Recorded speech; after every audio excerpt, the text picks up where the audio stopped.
So we move into the business portion of our synod, and you'll find the motions that we're going to be dealing with in the section 8 of your convening circular, and we begin with some of the motions that are a little more the housekeeping motions to constitute our synod and get things ready. We've been celebrating the retirement of Heather Grimshaw as honorary lay secretary of synod, and so that means we have to elect again, but we always, every time we gather in synod, we elect our honorary clerical secretary and our honorary lay secretary. So we have a resolution coming before us, and I'll turn it over to our diocesan executive officer.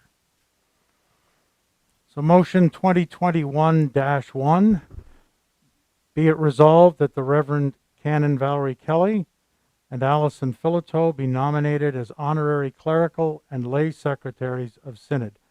That's moved by myself and seconded by the Venerable Wayne Varley. Thank you very much, and thank you to Allison, who's not feeling well today, and we want to basically send out our love and prayers to Allison, a member of Christ Church Cataraqui, who was pleased to take on the role of honorary lay secretary if we pass this motion today. But as we're here today in synod, stepping in to fill in is Ann Patterson to be able to work with Valerie Kelly today to take the minutes as Allison is not well. So that motion is before you now, and I'm ready to call for the vote. So we'll work this way through again. So for online and in the hubs. So in the hubs online, you vote now for either in favor or opposed. And in the hubs, I will call for the vote. All those in favor, please signify.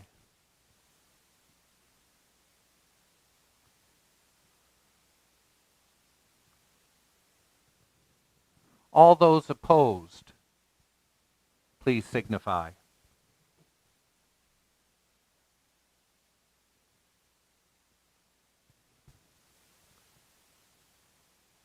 I'll call for the recording of the vote from the hubs. I'll begin and move through alphabetically. The results of the vote from the Bancroft hub, please. 7. That's 7 in favor. 7 in favor, Bancroft hub. Berryfield hub. All in favor. And what? 9 in favor. 9 in favor in the Berryfield hub. 9 in favor, the Berryfield hub. Calling the Bath hub, please. 8 in favor. 8 in favor in the Bath hub. The Brockville hub. 5 in favor. 5 in favor in the Brockville hub. The Cataraqui hub. Cataraqui, 10 in favor. 10 in favor in the Cataraqui hub. The Gananoque hub. All in favor, so that would be 6 in All favor. in favor, 6 in the Gananoque hub. The Kemptville hub. 6 in favor, that's everybody. 6 in favor in the Kemptville hub. The Picton hub, please. Picton, we have 14 in favor. 14 in favor in the Picton hub. The Trenton hub. 13 in favor. 13 in favor in the Trenton hub. So those are all the hubs reported, and I'll leave it now to the scrutineers to give me the tabulation.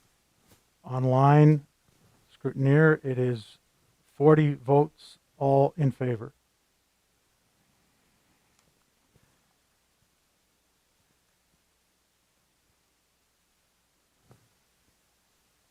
So while Bram tests his math skills out, I think I can safely say that this motion is carried. What's the final number, Bram? 78 in 108 in favor. So very good. And that actually rolled through pretty good. So we're getting a little bit more oiled into Saul's armor here as we work our way through this. So thank you very much, everyone, and thank you, Valerie and Allison, for agreeing to serve as our honorary lay and clerical secretaries. So we move to the next motion, which is motion 2021-2. Now, this is a motion of common consent. Again, it is a series of motions that are normally housekeeping motions, and you see what they all are there. They've been circulated to you. And they're on a common consent because if any member of Synod wishes to debate any one of those motions, they can be taken off and debated separately, but they're on common consent. There is one amendment that I have made, ordered to be made to the minutes that were submitted for the special synod. There was a spelling of a name, and it's just not in front of me right now, but for the individual who, thank you very much for pointing that out, and we've made that alteration, so for those minutes, in terms of the speaker's list from the special synod to reflect the proper spelling of the name. So those are all on the common consent. I'll just wait for a moment to see if there's anybody who wants to have any of those motions taken off of common consent for debating.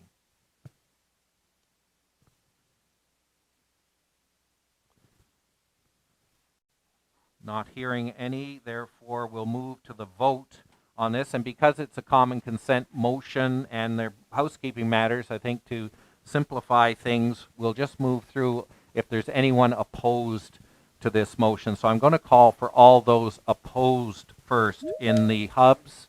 And online you can vote either in favor or opposed. Both of those happen. But in the hubs, when I roll through, I just need to know if there's any opposed to any of those motions. That's moved by Canon Michael Reed, St. Lawrence Brockville, and seconded by Audrey DeLisney, who are the co-chairs of Synod. You have that motion before you. Okay, so I'm going to move through the different hubs, beginning with the Bancroft hub, please. Any opposed?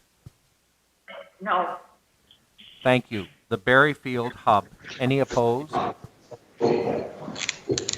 No opposition. None opposed? Okay, thank you, Berryfield hub. Just wanted to, sure.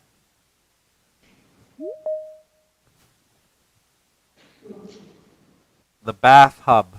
Any opposed? None opposed. Thank you. The Brockville hub. We have none opposed here. The Cataraqui hub. Cataraqui, none opposed. Thank you. The Gananoque hub. None opposed. Thank you. The Kempville hub. None opposed. Thank you. The Picton hub. Picton, none opposed. Thank you. The Trenton hub. None opposed. Thank you very much, everyone. And there are none opposed online. And there are none opposed online. So that motion carries unanimously. Thank you very much. We are moving on in the agenda to the next item, which is motion 2021-3. And that motion is moved by the Reverend Trish Miller of Leeds Anglican Ministries and seconded by Doug Green of the parish of Tyendinaga. And you have that motion before you, no motion of affirmation of loyalty to the Queen. And again, this is something traditional we've done over our synods, is to send along that motion and then communicate it to the palace. So I'm going to call this motion again, voting online. You can vote now, and for the hubs, I'm going to call, as I did for the previous motion, if there are any opposed. Give a few seconds for that vote for the hub hosts to tabulate, and then I'll roll through the different call again. Any opposed to the motion on the? So let's begin with the Bancroft hub. Thank you. The Berryfield hub. None opposed. Thank you. The Bath hub. None opposed. Thank you. The Brockville hub. We have none opposed. Thank you. The Cataraqui hub. Cataraqui, none opposed. Thank you. The Gananoque hub. None opposed. Thank you. The Kempville hub. One opposed. Thank you. The Picton hub. None opposed. Thank you. The Trenton hub.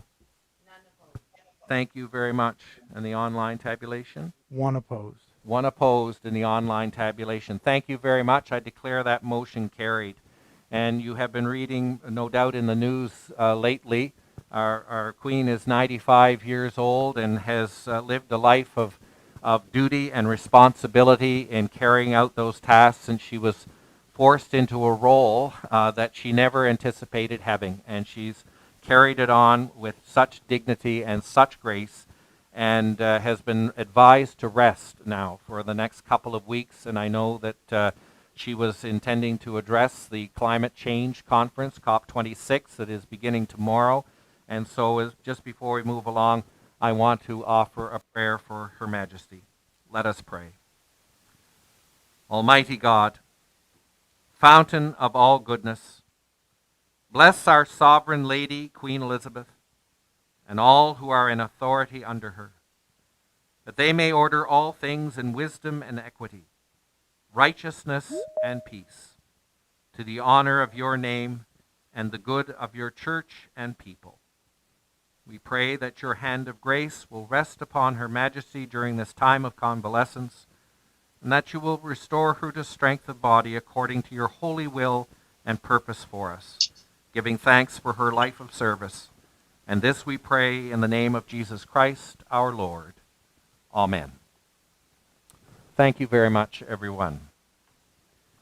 We move now in our agenda to the motion 2021-4. This is the budget discussion, and I'll turn it over to our diocesan financial officer, Alec Pearson, who will present the budget for your consideration today.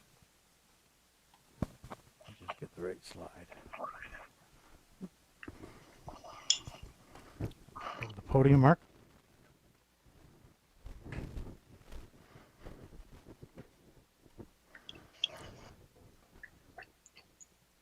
Guess I have my sounds on. I don't need that on anyway.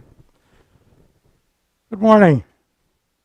So going to bring another topic to the table, and that is the 2022 budget. So we'll walk through, as the bishop has described, for us, looking at it from a synod perspective, we've approached this in this presentation from a governance perspective, and that is looking at the strategy and looking at how this goes from a governance perspective. Synod Council, of course, having the management around this, but as we move forward, we are looking from this presentation to really be focused around the governance elements. So I just, first of all, begin with our vision and strategy, which of course we've been working with for the last number of years, and actually it's back to Synod 2016. And that is the focus as budget is worked and prepared around investing in ministry, mission-driven stewardship, and serving communities, all rooted in the gospel of Christ, and with all of us being connected and engaged to make that work. And again, the common image of building our future. And as we do that, we've sown seeds, that we've prepared the ground, and we've nurtured those roots. This is about us moving from maintenance to mission. That's been a real focus for us, is stopping doing some of the things that were just maintenance and be more focused on mission. And partly from looking at it from a financial perspective, we need that financial diligence and restructuring to be able to support that. So this has been a journey. The bishop last night in his charge reflected that this has been a journey, that with the three priorities when he began, right? And one of them was financial, and it was urgent when we started. The diocese had a $250,000 deficit and was headed in the wrong direction. So there was a lot of work and focus put in by a lot of very talented people beginning in 2011. Through those times, it's been a journey. There's been cuts and closures and suspensions. There have been consolidations. There's been reinvention of things, new ways of doing old things. There's been avoidance of expenses. And there's been a shift from maintenance and administration to try to shift more into ministry. And then, of course, we all know we were hit with a pandemic in March of 2020. So when we talk about driving efficiencies and cost reductions, we've done a lot of things in the diocesan office. Some of those things have happened out of natural things with retirements. Some of it's happened through distinct decisions that have been made, but we have restructured, we've evolved roles, we've changed job descriptions, and worked our way through. We've started to implement more in terms of technology and our infrastructure to be able to do things, and our communication structures. We've improved our software, not only with things like our finance systems, but we now have an HR system.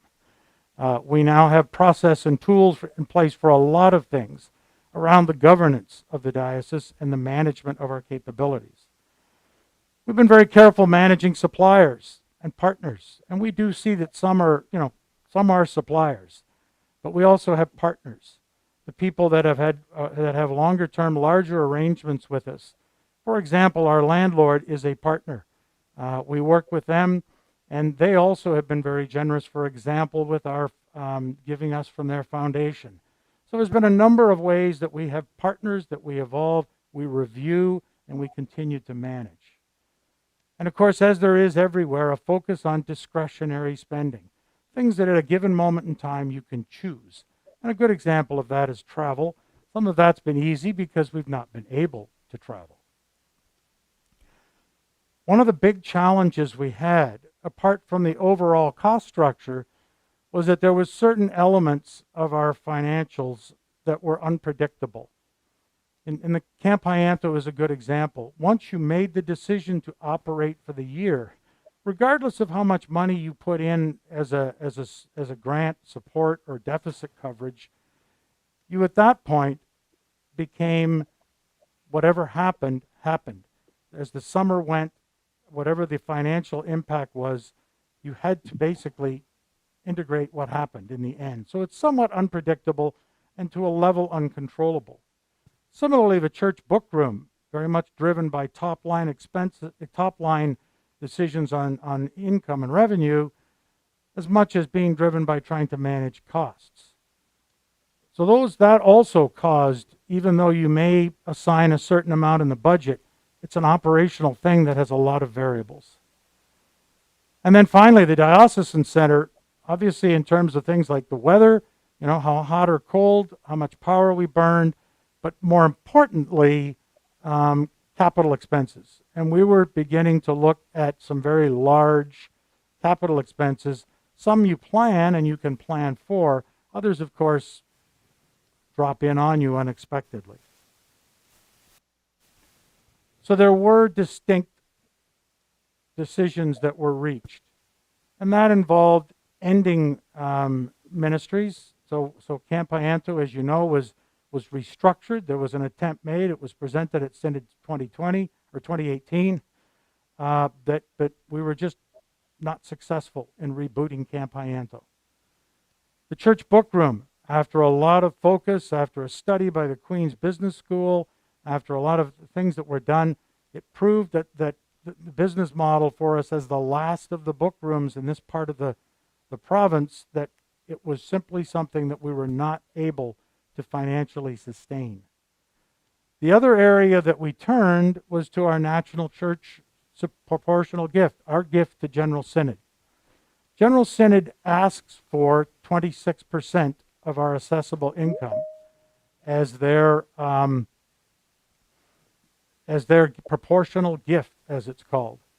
And so that's something the Diocese of Ontario had always been fairly faithful in doing. One of the few dioceses in the country that maintained it at that level. But what came clear to us is that that was not sustainable for us. So the decision was made, and over 2 years, we reduced our proportional gift from 26%, which was over $400,000, down to 20%. And the reason that 20% was picked was because that's the level that our churches provide to the diocese as CMM. And so that reduced the gift over 2 years from 26 to 20, and in doing so, dropped about $100,000 from our support for the national church. That was done a couple of years ago. With that as context, you look at where our operating income comes. So I actually went back to 2010 and compared it to 2021 and 2022. And as you can see, there was a slight up in 2021, which is based on 2019 incomes. But what you see is 2022 actually now drops down pretty close to what it was in 2010. So in 12 years, our income has, in 10,000 on 1.6 million, is basically stayed flat. The other interesting part of this, though, what we were doing as a strategy was to decrease the reliance on CMM. Because obviously, as we have gone by, our costs continue to go up by inflation.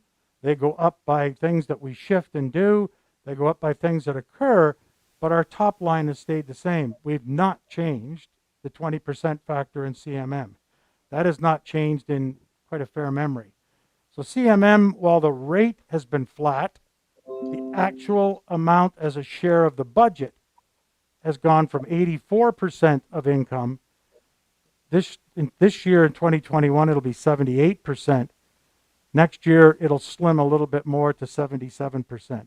That's part of a strategy we have had to increase the amount from our income that comes from investments, from fees, from donations, and from other income, not just from CMM. And so that's how we've managed to hold our top line flat through this period. We did discuss this at the pre-synod meeting, so I'm not going to go through this in detail. But our income for this is looking at 2021. Our income has been up slightly.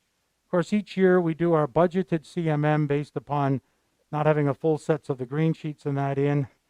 So CMM was actually up slightly from the budget, down from 2020, but at the end of the day, our income was up $23,000. Our expenses, of course, benefited, while there was a lot of other things because of COVID. Obviously, a lot of programs didn't run. A lot of traveling didn't happen. Our synod costs are lower. There's a whole lot of things that netted about a $40,000 improvement in our expenses because of COVID. We did some restructuring. We did consolidation. And we continue to streamline our processes. We've continued to streamline staffing and the roles in the office. We've continued to build towards a forward structure. We've done things like made an investment in the archives to what we've now called Archives 2.0. You can see that in the expo, which is still open, but we've now recreated our diocesan archives. And then we've invested a fair bit in our financial systems. And so those are the investments we've made this year to allow us to drive efficiencies, but also to increase the capacity as we talk about taking on more for parishes. And I'll talk about that in a moment. And then finally, we benefited from increased subsidies. The wage subsidy, the same as all of your churches benefited. So did the diocesan staff and payroll. The rent subsidy, which we were entitled to. And then General Synod has granted back 1 month. And so that's about $25,000.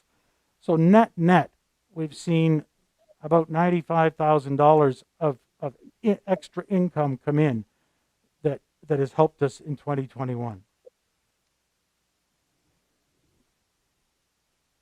Again, this chart you have seen before. I'm not going to dwell on it other than the reason we do a budget is that it is, at the end of the day, it's a fiscal tool that helps drive us on our spiritual goals. It's about transparency, it's about being responsible, and it's about ensuring that the balances that are struck are the ones that we, from a governance perspective, that lines up with where we want to go. So if you simplify what the diocesan budget, the operating budget does, the word is support. And there's 3 areas that are supported. And I'll spend a moment on each. Parishes, ministries, and governance. Parishes are our parishes are supported in many ways. no two churches are alike. We have very large churches. We have very small churches. We have churches that have different demographics of people. We have people that have skill sets and passions in certain areas. We have churches that are in a wide range of financial states. Some of our churches have the financial resources and the human resources to do a lot of things on their own. For example, we have a couple of churches that do PAGs on their own. They have the resources to be able to do so. We have a lot of churches that don't. We have churches that have the people that can do charity returns, the T3010s for the Canadian Revenue Agency to keep your charity number. There's others that don't. We have people that can deal with insurance, and then we have churches that don't. We deal with a lot of HR and legal, and that's not only how we handle it internally, but the external assistance we need. So when the call comes and you're having an issue with your secretary or with your admin or with your maintenance person, janitor, with your organist, those things happen in our churches. Those supports are there. There's support there as churches hit difficulties and as we hit inflection points. The bishop mentioned yesterday some of the new ministry models and how we set up new shared ministry and regional ministry and some of those types of places, or types of models. So that brings resources from the diocese in place. And that brings in people like Wayne Varley and the bishop and myself. It brings in consulting when we need it with specialized resources. And in some cases, financial support as we work our way through those. Gananoque, can you go on mute? Just want to welcome Gananoque. It's great to have you here. We're just in the middle of the budget presentation, so we're just going to pop you on mute, but thanks. And I think Canon Michael Reed made his way down to Gananoque to get our friends there online. So glad to see you and hear you, and glad you can see and hear us. So those models, and some of your churches recently have been through those as we've set up new ministry models. In other places, as churches and parishes and adapt and regions, we're supporting in areas like there's no longer really, in many cases, a need for a central treasurer. But the diocese can now offer the ability to split all of your various expenses and do that without having to have a central treasurer. And we've implemented the systems and the processes to be able to do that. The warden and treasurer calls, the bishop, as we keep count, 39 we've had during the pandemic. But that is about the community of wardens and treasurers. That's about communicating. It's about supporting what's happened. Not always happy things as we've gone through this. There is interim and supply ministry that comes. Venerable Wayne Varley has done a number of stints of extended interim ministry in churches that have needed it. And that's come, again, because we have that resource in place, and a lot of it is funded by the diocesan budget. We have the issues that happen when things happen in churches. There are disagreements. We've had a major fire. We've had large property issues. We have a number of things that happen, and there's people and resources, not just the staff, but specialized resources that stand behind us and the financing to make them there. And then we have the investment funds. And let's be honest, in these days, to have a fund that basically is very, very secure and produces 5% income, that is not an easy step. And that there is a strong group that takes care of making sure that that indeed is in place. Finally, is that when churches hit those difficult points, and we have a number every year, one of the things that the diocesan budget supports is forgiveness. So we have a viability plan process. We work through with the church. We look at their viability. They look at their viability.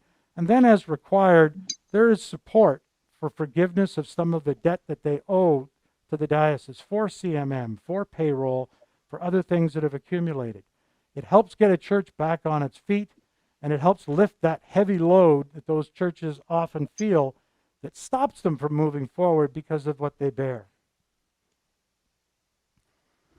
There's support for ministries. Of course, the bishop is a ministry. The bishop is the chief pastor for the diocese. The bishop is out in churches on a regular basis. There's supporting of the clergy, and whether that's through things like the bishop, things like through Wayne and his office, through our EFAP programs, through our benefit plans that are managed, and those types of things. Support for the clergy and their ministry. Support for our cathedral ministry. The cathedral is our mother church. And you know, I think one of the things that becomes apparent that cathedrals in every diocese have like a love-hate relationship. Sometimes people love to hate, and sometimes they just love. So as we work our way through, we have a grant that is by canon in place. Each year, that grant is reviewed. And looking at not just that the cathedral provides us with a building as they have through Synod, but that the cathedral, the dean, and the programs of the cathedral offer ministry to the rest of the diocese. And we know that when we've consulted in the past that people value that ministry and that leadership.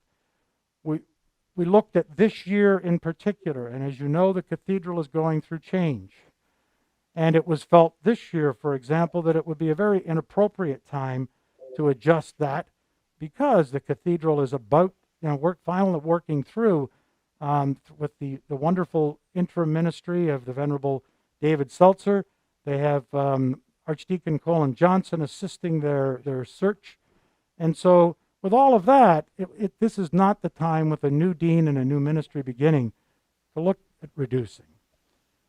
We support groups of the diocese. You've heard from them, the Green Group, the Doors Group, all of the different groups that are supporting ministry. New ministry support and development, the coordination for those reach and stretch grants. Communications you see every week and every couple of months with the dialogue, with e-news, bishops' messages. Provincial Synod. One of our big lines is the national church. We support the national church. Yes, that supports the primate's office and the general secretary, but it also mostly goes to supporting the Church of the North, supporting our indigenous ministries, and goes to supporting the global church. Finally, we support governance. Synod Council, Synod, audit, which is a large piece because it says that our financials go through a major review by an independent certified auditor, that we are compliant with generally accepted accounting principles, and that we meet the Canadian laws for a charity. We have our canons, constitution, and governance, which sometimes is as we work our way through, but with the not-for-profit legislation now coming into effect in the province, a big thing for us. And of course, legally, we have to defend ourselves on occasion. So the budget process, we look at the financial factors. What's inflation look like? What do we expect that we know is going to happen from the markets? We take a look at our staffing every year and look at where that is and what the costs are going to look like there.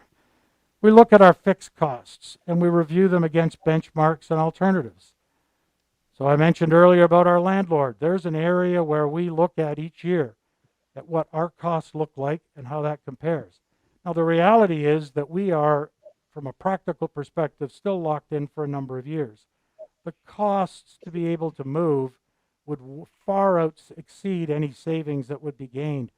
Basically, though, each year we meet with our real estate professionals, Cushman Wakefield, and look at what is going on in the market. And we've looked at other buildings that similar to this with a cost structure.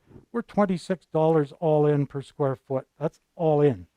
And so that is very competitive with buildings. In fact, downtown it's even less, with more competitive because we have parking included. So we satisfy ourselves that there's not a gain to be made. If we could make money by moving, we would do so. We look for cost savings everywhere with a business case against it.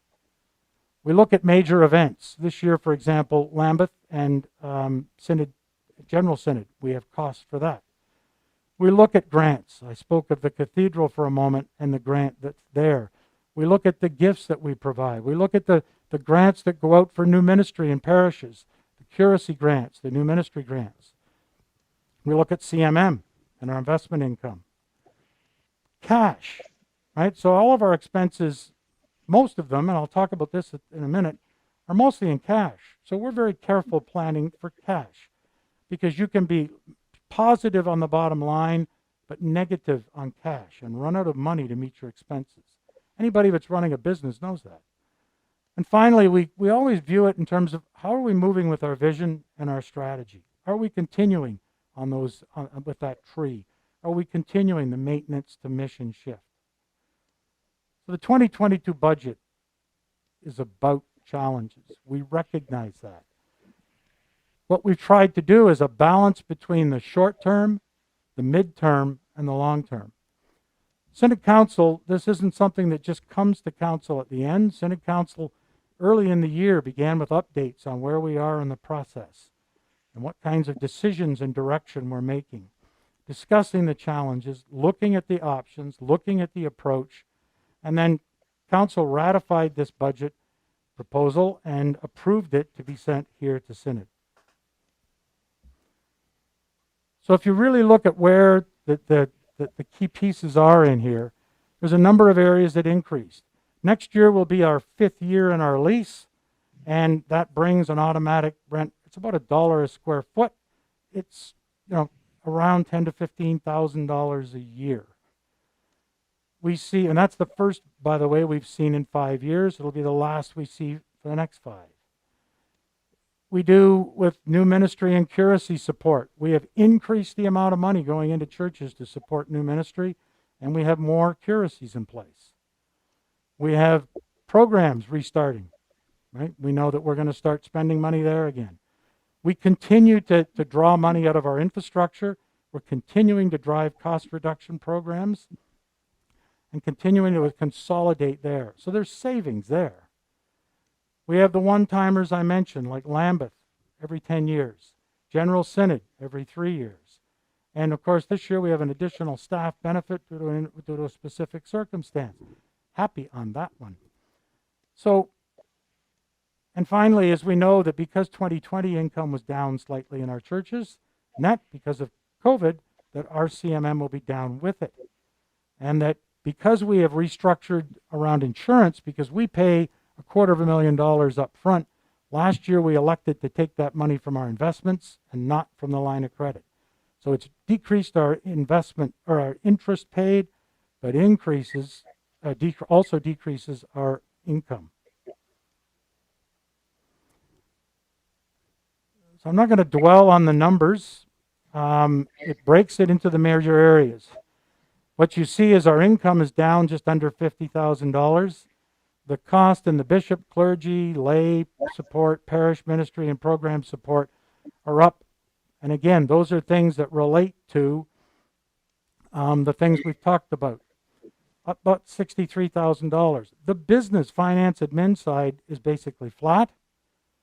And then the things that go outside our diocese, again, due to Lambeth and due to General Synod, that 1 month that we had free, they're up. So we're calling for a net deficit of $118,000 for next year. And of course, we have not run a deficit in a number of years. That is concerning. Let's not kid ourselves. So I want to explore that for just a moment. First of all, as I mentioned earlier about cash, almost all of our churches, with a couple of exceptions, operate on a cash basis. Your books can be legally kept one of two ways. You base everything on as money comes in, money goes, then you count it. And that's what most of our churches count. Businesses generally run on a accrual basis. And accrual says, not only do I count what's just come in, but I know what bills I've received. I hold assets. So we record things on a balance sheet. Most churches don't record a balance sheet. You don't own the buildings and asset, so most churches don't anyway. But we carry assets on the books. Because we carry assets on the book, we have to do what's called amortization. Right? We write things. So when we moved in this building, we did leasehold improvements. We paid for it in cash in the year we did it. contractors had to be paid. But as we move forward, we depreciate it over 5 years, right? And so there's a chunk of our costs that in our budget that are not cash costs. Those are financing, those are paper book-based. They are still real costs. They still are counted in our financial statements, but they're not an expenditure of cash. And there's two areas there. One is there's $40,000 of amortization or depreciation of assets. We're still writing off some assets at Camp Hyanto that were put in, and that because they had 10-year lives. So that'll end, of course, when we sell it. But that $40,000 in the budget, there's another $15,000 that is viability plan forgiveness. That's money that we paid out on the church's behalf some time ago, or we recorded as a receivable several years ago that we're not going to get as cash. But when we write it off, right, when that's done as part of a forgiveness plan, and that's $15,000 of the budget goes to that each year to build up that fund. That's a book transaction, not cash. So of that 118, 55 of it is not really cash in terms of affecting how we operate. So council looked at a number of ways that we could deal with that deficit. One is, looking at them all, is to increase income. And that's by increasing CMM, and that would, of course, take an active synod, and increasing fees. But we all know that churches, as we come through the other side of COVID, that would be a very difficult thing to do, and not necessarily in any way, shape, or form the right thing to do. We could simply draw down investments to pay that. And in doing so, we would reduce our income again the following years. We could look at the ministry allocation fund that we talked yesterday where the reach and stretch grants come from. We could take money out of that with council's approval. We can do further reductions. You can bring the budget down by taking money out of those three areas we support: parishes, ministries, and governance. Can make reductions. And then finally, we looked at the option of taking the surplus from 2021, which is quite large because of the, first of all, because we ran an operating benefit, and then we had that $90,000 odd of money that was come in as subsidies from one source and another, and carry that over into 2022. And this is a tactic used a lot by municipalities to balance one year against the other. And that looks at it and says, stay the course, stay on the plan, and look at this over 2 years. So take the saving from this year, much as many of us are doing at home, and applying it to next year. That, of course, is the option that was recommended to council. That is the option that council has put forward to synod. So graphically, the deficit we talked about, $117,000. And the budget, the projected surplus this year is $137 when you count those subsidies. So obviously at this point, that sits down, and what we're really proposing is that we would use the two, carry across the 2021 surplus, carry it across on the books as a reserve, use that to support the projected budget deficit in 2022. This was done for many years in the old diocesan budget. It leaves the balance for contingencies. And of course, as I mentioned, there's $55,000 in there that isn't cash. So the other roughly $60,000 would come out of that, basically the money that has come in from the government and the national church saving. So to kind of wind this up, this is about the longer term. It's about continuing the journey. Right? We're a long way from the beginning. Even, you go back to 1862, but you go back to the more recent beginning in 2011, 2010. We're a long way from the end, right? And we continue to serve as those before us did and those that follow us will. So we continue to shift income, and we look to continue that, recognizing that some of our churches have declined and will continue to. We have to continue to focus on stewardship, right, in terms of ensuring that we are the best users of what we have and that we also optimize what we give. We look at our operating costs and we continue to drive efficiency, look at as opportunities arise and challenges pop up, we deal with them. We have to expand support. We know that churches are seeing more and more in human resources that are stepping back and not accessible anymore as much as financial. And that's areas, as the bishop mentioned yesterday, where we're looking at being able to offer bookkeeping services, where the wardens still control, but we maintain the books. And then, as we heard yesterday as well, driving and focusing on ministry, what Bishop Bill talked about, what Bishop Michael talked about, and what the Reach and Stretch brought. Looking at those needs, looking at those opportunities, looking at what we have, and both building partnerships and building things ourselves. So the summary is we're really looking at this, and we heard yesterday about coming from a pandemic, coming from the trauma that we have been through, right? And therefore look at this as we have the pandemic. Nobody talks about the pandemic of 2021. We talk about 2020, 2021, probably 2022. This is a multi-year event that we're living through. So take the long view. Live through the one-time costs that we'll have next year and continue to adopt and evolve and nurture as we work through. And then finally is about caring. As we heard from Bishop Bill that we have to care, regardless of differences in opinion, right? Regardless of the differences in our churches, regardless of the differences sometimes in our ideology or approach, and difference in the resources that are available, that we care for our churches, we care for our ministries, and as we emerge from the pandemic, we carry on with the calling that we're all called to, as we've heard so eloquently yesterday. So in conclusion, it's, the recommendation is, and the budget that you have in front of you is recommending to stay the course, to stay nimble, and if things change, we continue to be nimble with it. Council will continue to govern that through. And then finally is to continue to provide support, both to our ministries, to our churches, and to our governance. So I know it's taken a few minutes, and I thank you for that. It is, again, trying to look at this from the larger and more strategic perspective. You have in your circular the narrative budget and the detail line-by-line budget, but this was intended to really bring it to you from a strategic and governance perspective. With that, Bishop, the motion that is in the circular. Thank you very much, Alec, for your presentation and for all the work with those who are working with you on getting that ready to come before Synod today.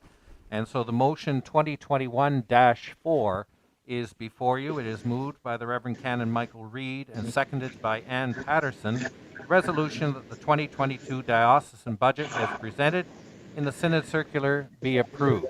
That motion is now before you, and I'll take any submissions. You can make your commentary on the budget presentation or on the motion itself. You can also ask for questions of clarification if you have any of those.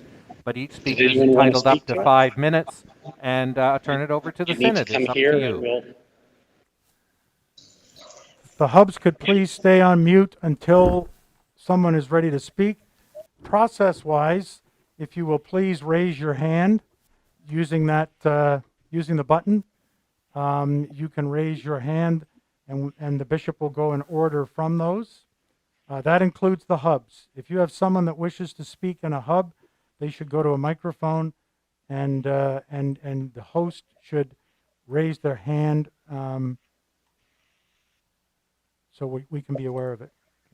I'm just looking at the screen now, and I'll see if I see any hands up. See Ron Pollard's hand up? Ron Pollard, your hand is up.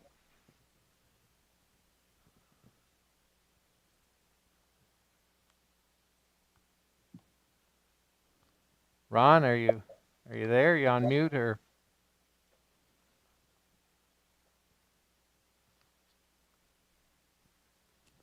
Sure No, I don't see I'm it. here, I'm just voting, Oh. Michael. Oh, it hasn't, Thanks. It's not hasn't gone okay. up for a vote yet. It's not. We're not voting yet. We got Oh, you're to not hear voting from. yet. We got to Okay. hear from everybody first. So I'm going to hear. Okay. There's no vote That's yet. fine. We're not voting.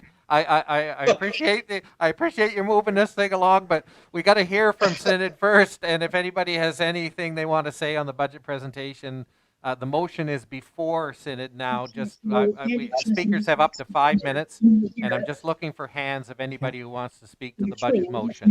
Andrew Chisholm. Thanks, Ron. Andrew Chisholm has his hand. Andrew Chisholm. Thank you. Andy Chisholm, St. James, Kingston. I think the last time that I voted against a budget was maybe a synod in Tamworth in the late 80s, but I can't support this budget, and the main reason is that I don't think the parishes were sufficiently consulted. And I would ask Synod Council to, if the budget is defeated, to find a way to consult with the parishes. When I was co-chair of Synod 3 times, I mean, we always had an actual copy of the line-by-line budget at the pre-Synod meetings, and that was a time to consult with the parishes. The reality is we didn't have a line-by-line budget until maybe 10 days before Synod. So I will be voting against the budget and hoping that, particularly with the deficit, that you would, that Synod Council would consult the parishes about the best way to deal with that. Thank you very much, Andrew. Any other submissions? Berryfield Synod Hub has their hand up. Berryfield Synod Hub, your hand is up. Hi, it's John Schreiner. I'm a warden at St. Thomas's. It's just a point of information. Could you tell us what the consulting that appears recently and is carrying over next year, what is that item? Can I go ahead and do that? Go ahead. Yeah, you So- answer the questions to clarify. So there's a number of areas of consulting. One of them has been with financial expertise with the federal programs, and in that space, we have consulted with expertise there. We have consulted on ministry. So several of our parishes have had the benefit of Canon Dave Robinson, former congregational director, development director in Toronto, who's retired and does consulting. Dave provides us with assistance there. And then finally, I would say the other big area has been with our financial systems. We use a company that as we present what we're trying to do, they help architect the right software and the right processes to do so, and that gets categorized as consulting as well. Thank you. Any further hands up?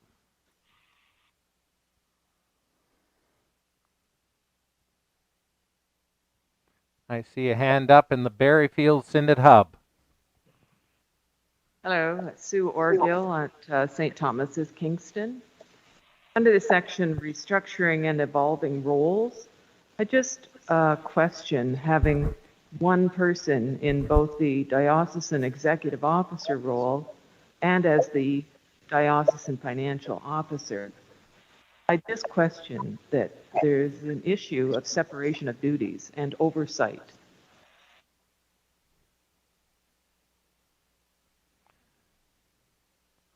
Thank you, Sue. We'll take that as a point of information. I think it's not germane to the actual motion on the budget itself, but certainly that will be taken and considered further. Any other hands up?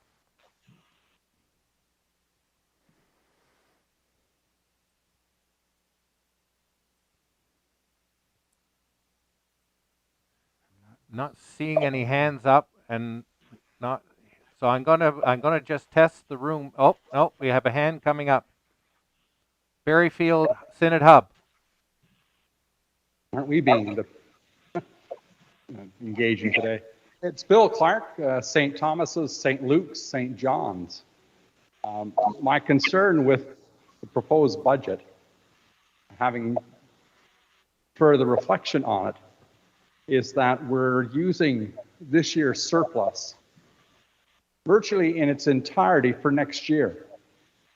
My sense is that income in 2021 is down. if only because the amount that we've been receiving from SUS is down. That puts us potentially in a very difficult spot in 2023. And I'd be much more comfortable if we tighten our belts a little more this year, so that we don't have to do anything drastic come 2023.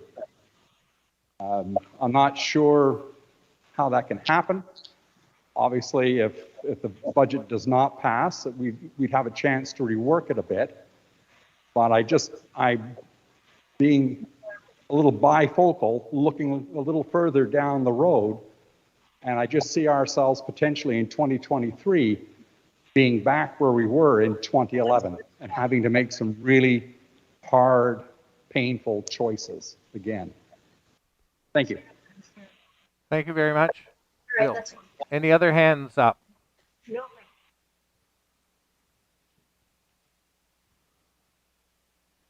See Nancy McLeod. Archdeacon Nancy McLeod, your hand is up. Yes, thank you, Bishop. Nancy McLeod, Anglican Regional Ministry of North Leeds. I echo the concerns about the lack of consultation as we go into a deficit budget proposal. I would feel it incumbent upon me to vote against this budget and to ask that further consultation be undertaken as to how to best manage that deficit, and especially echo Bill's concerns, Archdeacon Bill Clark's concerns about looking in the longer view on this. Thank you very much. I see a hand up at the Cataraqui Synod Hub. Mike Michelin, St. John's, Portsmouth. I want to echo my concerns that Andy Chisholm and Bill Clark brought up, but also a question about the grant to the cathedral. First of all, I want to preface, I am very supportive of the cathedral's ministry and helping it do its ministry regarding the diocese. But my question is, did the cathedral bring forward a plan, a proposal as to how they're going to use the $40,000? I'm just wondering if that's there, because that would be important to see, as opposed to maybe just using it to pay the regular bills. I don't think the cathedral would like, anyways, it doesn't really matter. So did a plan get brought forward regarding how they will use the $40,000? Thank you, Mike. I just would preface on and turn over to Alec if he wants to comment on it. You can take a look at the canon number 30, I believe, and just going to the top of my head, I'll just defer to the Chancellor, that speaks about the relationship. It has to do with the relationship between the diocese and its cathedral. So as we saw at Synod, as we gathered here, we had our services at our diocesan cathedral. We had our evensong there, our Eucharist, ordinations are held there, diocesan events happen. And so there's that relationship. Different people or different places, different dioceses, formulate that relationship in different ways. We've done it through our canon number 30 and have seen fit to trigger that canon to provide financial support to our cathedral church because of that relationship that we speak about. So I'll turn it over to Alec around that part of the conversation around the specifics of it, but that's I believe, Chancellor, the general reason why that's how we monetize the relationship between the diocese and our cathedral church. Alec, do you have anything to add and comment? So normally, as part of the process, we work a write-up with the dean and the leadership in the cathedral. Basically, given that the cathedral is at this point in a state of flux, both between COVID and the change in leadership, that really for next year, it's going to be about, as a new dean comes on board, and it is anticipated there will be a new dean in the new year, that ministry how that money actually gets focused is going to then take a different shape. So we have reviewed where they've been before. We had that discussion and again, it is part of their, it is not targeted specifically. What the cathedral talks about is their leadership is in the diocese, talks about their ministry to the diocese, talks about the role that they play in the diocese. And again, many of our churches looking at liturgically as well as educationally. So we really reflected that it had not changed significantly from the prior year. And so that the existing document was viewed as still holding. So there was not a specific one done for 2022 because it is going to change. We held with the one we had. The other thing I would point out, around here again, here we go. The other thing I would point out is that the cathedral now is currently and being very, very well served by Archdeacon David Seltzer as the interim dean, and Archbishop Colin Johnson is my representative to the Parish Selection Advisory Committee at St. George's Cathedral, who are developing their profile. And I keep a very close tab through Archbishop Johnson, who works with them, as to the development of that profile. And unlike other parishes within the life of the diocese, this profile is going to focus very intently upon the relationship between cathedral and diocese. I'll be consulted on that. There was a survey done, I believe, most recent report I received from Archbishop Johnson is that surveys take place within the cathedral to talk about specifically the relationship of the cathedral as a parish church, but also that wider responsibility the cathedral has as cathedral church for the diocese.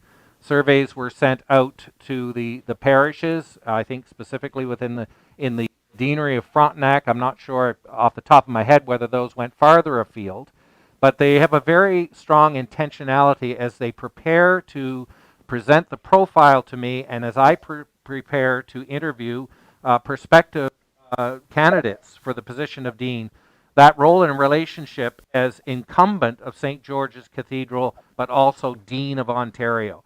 And that's a very specific role that will be involved with that individual. So that relationship cannot easily be separated out into a dollar and cents invoiced reality. We've chosen in this diocese, and I believe rightly so, to monetize that relationship through Canon 30. And I think that's why synods previous in their wisdom have seen to make that part of our canon law and also to monetize that relationship. That has varied over the years, but I think that's an important part of who we are as Anglicans and our relationship with our cathedral church. And I'm looking forward to the continued work with the Parish Selection Advisory Committee at St. George's and working with them as we move towards a new Dean of Ontario being put in place. So I hope that gives you a more fulsome, because the question comes up every now and then regarding the cathedral grant and why that happens. So that's certainly from our perspective and specifically my perspective as bishop. Any other questions?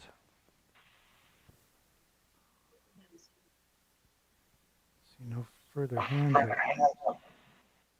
No further hands are coming up. I'm going to test the room now to see if we're ready to vote. And just so we're prepared to call the question, so I do that by if anyone is in opposition to the question being called right now, and I'm not going to go through the roll, just if there's anyone. I think I see a hand still up at the Cataraqui Synod Hub. So if there's somebody prepared to speak then, remember we speak once to each motion according to our rules of procedure. So is there somebody at the Cataraqui Hub that wants to make a contribution to the discussion? Just quickly, Bishop, thank you, both you and Alex, for your very diligent and detailed response. Much appreciated. Thank you very much, Michael. Okay, I'm not seeing, I'm going to see if we're ready for the question. Okay, I don't see any opposition to the question. So we're ready to move to the vote now on the budget. So that is motion 2021-4, Diocesan Budget. It is moved by the Reverend Canon Michael Reed and seconded by Ann Patterson that the 2022 Diocesan Budget as presented in the Synod Circular be approved. And as we've done in our other votes, those online can use the voting app to vote either in favor or opposed. And then I will call for the vote in each, for the hubs in favor. I'll wait 10 seconds, call for the opposed vote, and then we'll run through the tabulations. So motion 2021-4 for the hubs. All those in favor, please signify.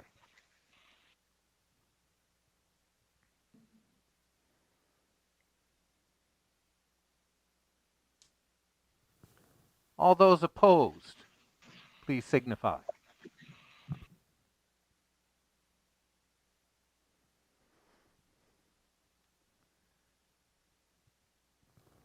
I'm going to roll through the roll call of the hubs now. So beginning with the Bancroft hub, please. All those in favor, all those opposed. 7 in favor. 7 in favor, none opposed. The Bancroft hub. Thank you very much. Moving to the hub.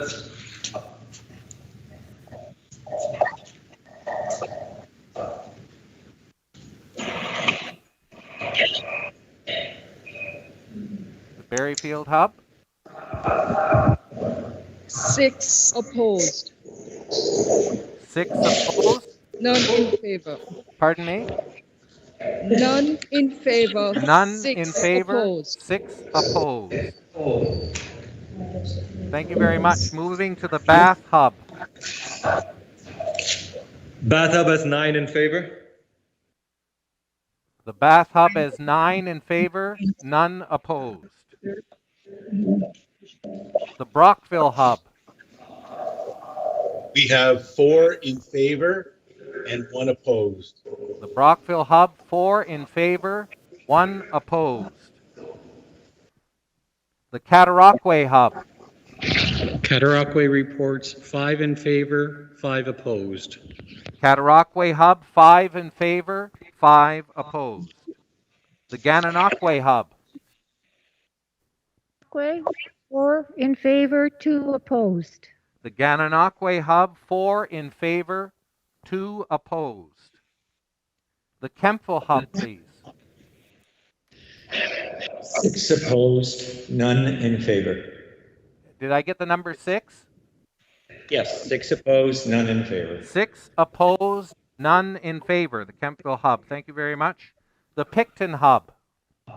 Picton, 14 in favor, none opposed. The Picton hub, 14 in favor, none opposed. The Trenton hub, please. 13 in favor, 1 opposed. The Trenton hub, 13 in favor, 13 in favor, 1 opposed. I need the numbers from the main hub here.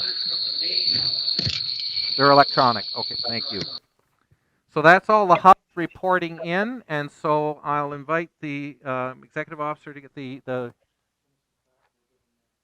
and then those numbers go to the scrutineer to be tabulated.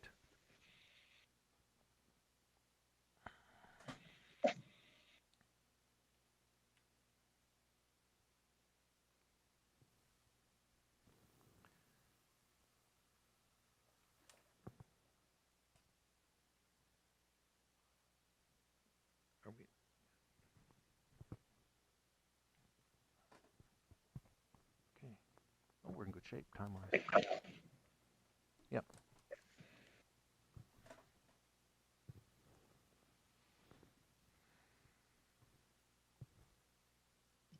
Pass, but that's a real message, but I I'm may, accepting. should I ask for a break? Because our break was scheduled for 10:30. We want to move. Okay. Okay.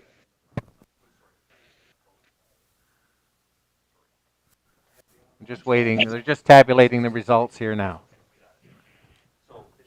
Yes. Right? Okay, thank you very much, Bram. Total in favor of motion 2021-4 is 82. Total opposed is 39. Therefore, I declare the motion carried, and I thank you very much, Synod, for your diligence in the debate in this motion, and thank you very much to Synod Council, Executive Officer, Finance Officer for the work that has been done to present that budget before you. Will say that given the totals of the vote, as we did, and you may recall, I recall another synod in 2010 where we had challenges around the budget. We've been through a challenging time in the life of our church through the COVID pandemic, beginning in March of 2020, and the work that has been done around, thankfully, the SUs and the regular consultations with wardens and treasurers and clergy to keep us online. So we have a very good format in place right now to continue that consultation. And while the budget passed with a fairly significant majority, there's a significant number of the synod who felt moved and called in your heart and soul to vote against the budget. I take that vote very seriously as well. So it'll be my intention, very much as we did in 2010 when the budget passed. You'll recall the budget passed with some significant opposition to it. At the first meeting of Synod Council, it will be my intention to ask Synod Council to enter into the kind of consultations that you have articulated through the floor of Synod today, so that we can address those issues, and through the format that we have thankfully already in place to convene the key leaders of our diocese, to be able to enter into that consultative process and be able to answer and be more fulsome in terms of what we're doing.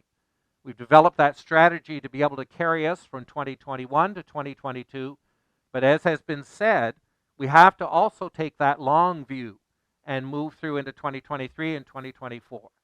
I have seen that very much as a pendulum that's been swinging back and forth, and as it has been throughout this pandemic, difficult to predict what the future will be. But I want you to know from your bishop that this vote of 82 to 39 is not a vote that we put in our pocket and walk away with. That's a significant number of people within our diocese who have had difficulty bringing themselves in heart and soul and prayerfully to support the financial direction as laid out in the budget. And I assure you that the first item of business for the new Synod Council will be to address those concerns, even as we have the budget in place for 2022. So with that, we'll move past motion 2021-4, and I see that we have arrived at a break time. There's one more motion to come before you, and perhaps we could have that motion presented and then move to a break time and then come back to have the discussion on the motion. If that's acceptable to the Synod, we could do that so you get a break. You've been very diligent and attentive, but sometimes biology calls, so we need to deal with that. So let's move to the next motion, which is 2021-8. So it's not 5, the next one is 2021-8, because it also comes right after the budget, has a financial aspect to it, so it was placed there in the agenda. It's a motion directing a share of net proceeds of the sale of land. That motion moved by the Venerable Nancy MacLeod and seconded by Susan Thorpe. And I'm not seeing on the screen any objections to proceeding to get that motion on the floor now and hear those presentations again. Mover has up to 10 minutes. Seconder has 5 minutes to move. And so we'll put that motion before you and invite Archdeacon MacLeod to come forward, present the motion. Thank you very much, Bishop Michael. I will just turn my camera on here as I do this. Bishop Michael, Nancy MacLeod, Anglican Regional Ministry of North Leeds. It is my honor to bring this motion before you and the members of Synod, a motion that embodies one of the themes of our Synod, walking the good path together. I speak to this Synod, gathered in person and virtually on the traditional lands of many Indigenous people from Kemptville, giving thanks for the care of this place through many generations by the Haudenosaunee, Anishinaabeweki, Omamawinunwe peoples, and acknowledging Wendake Nanwenseo. The motion we make today asks two things of our diocese: that this Synod direct that the sum of 10% of the net proceeds of any future sale of land by the diocese be designated for the Anglican Healing Fund, or as may be otherwise recommended by the Anglican Church of Canada, Reconciliation Pathfinders, or such other Indigenous leadership within the Anglican Church of Canada as may be in place from time to time. that the Synod direct that each such gift be ceremonially marked in an appropriate manner in consultation with the Anglican Church of Canada Reconciliation Pathfinders or such other Indigenous leadership within the Anglican Church of Canada as may be in place from time to time. I trust that members have had the opportunity to read the preamble to this motion, which speaks of the path that we in the parish of Leeds Rear, one of the congregations of Leeds Anglican Ministries, and in this diocese have taken to get to this point. My own passion for this initiative is rooted in our common faith and how that shapes our relationships with others and our use and care of our resources. And so I turn to two sources today, Scripture and our church's commitment to the journey towards reconciliation between Indigenous peoples and settlers. And I call to mind two particular quotes. Firstly, the words of our Lord in Matthew 6, verses 19 through 21. Do not store up for yourselves treasures on earth where moth and rust consume and where thieves break in and steal, but store up for yourselves treasures in heaven, where neither moth nor rust consumes and where thieves do not break in and steal. For where your treasure is, there your heart will be also. Secondly, the words of our former primate, Archbishop Michael Piers, as he offered our apology as a settler church to the Indigenous peoples of this land at the National Native Convocation in Menaki, Ontario on August 6, 1993. I know how often you have heard words which have been empty because they have not been accompanied by actions.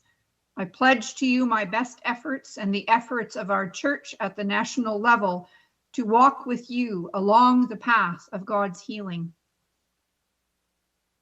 The path towards this motion coming before you today begins in something I believe is essential, that the church must prayerfully consider what it means to, as we generally understand it, own real property on what is often unceded Indigenous land, and must discern from that what the gospel calls us to then do. While it is enormously complex to consider this with respect to land on which we continue to offer ministry and mission, we have a great opportunity as demographic changes mean that we no longer have need for certain lands and buildings. Money, how much we have, how we collect it, and how we spend it is, in my memory, always a matter of concern for synods. Good stewardship of the resources God entrusts to us demands no less. It is, however, frighteningly easy for us to fall into attitudes and patterns that allow, and too often explicitly encourage us to store up money simply because it's what our society does. It is particularly tempting to think in these unprecedented times that it behooves us to store up for an uncertain future. To be quite frank, our consolidated investment funds witness to the fact that we've done quite a good job of storing up money. It is my firm belief that the future of the church at any level of its existence will never be secured by storing up money, but by letting our hearts, shaped by God, shaped by the gospel, guide where we place our treasure in every sense of that word. We have, after far too many years, begun to truly acknowledge the treasure that is the relationship among Indigenous and settler peoples, both within our church and in the wider world. We have, after far too many years, begun to walk the path of healing that relationship. The actions this motion calls for are both vital to the unfolding path of that healing. I ask you today to let our hearts recognize the treasure that is the journey of truth and reconciliation and the opportunity we have with a tithe of the net proceeds from any future sale of real property, and with a commitment to consultation on how that is done, to truly engage what Archbishop Piers pledged on our behalf all those years ago, to accompany our words by actions. Please note that this motion is consistent with Article 28 of the United Nations Declaration on the Rights of Indigenous People and asks that we take action in accordance with Call to Action number 61 of the 94 Calls to Action of the Truth and Reconciliation Commission of Canada. Archbishop Mark MacDonald, when asked to comment on this motion, said, "This is very good. I am grateful. There is nothing I would add or take away and would be happy to see it go forward as it is."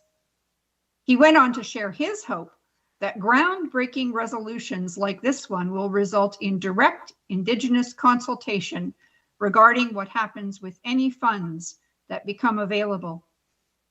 It is the right time in our diocese's continuing journey of truth and reconciliation to take this important step in walking the good path together and to pass this motion. Thank you. Thank you very much, Archdeacon. I turn now to Susan Thorpe. Do you have a presentation to make in seconding the motion? A short one. Susan Thorpe from Leeds from Leeds Rear Parish. I believe that this motion is incredibly important. As Archdeacon Nancy mentioned, it is consistent with number 61 of the 94 Calls to Action of the Truth and Reconciliation Commission of Canada. And as a settler on this land, coming to you from near Gananoque, the traditional territories of the Haudenosaunee, the Anishinaabe, and the Huron-Wendat, I think it is very important that we give back to the peoples what was taken away. Thank you. I urge you to pass this motion. Thank you very much, Susan. So the motion has been moved, seconded. The presentation's on the motion made. I'm going to ask now that we take probably a 10-minute break. I think a 10-minute break sufficient. Just stay online. Don't go offline or anything like that, but you can mute and turn your cameras off, whatever you need to do. And 10 minutes, and then we will return at 10:52. That's 11, about 5 after 11. So 5 after 11. I look forward to seeing you back here. There you go. I'd like to call the synod back to order, and we'll proceed. I always have to remember chairing this meeting that I have a tendency to look over at the screen and remember that the whole of synod is in that camera right over there. So I have to keep looking at you to maintain eye contact. And that's the challenge of this technology now, so to do that. So synod is back in order, and I'd like to call for any submissions on motion 2021-8. So the floor is yours.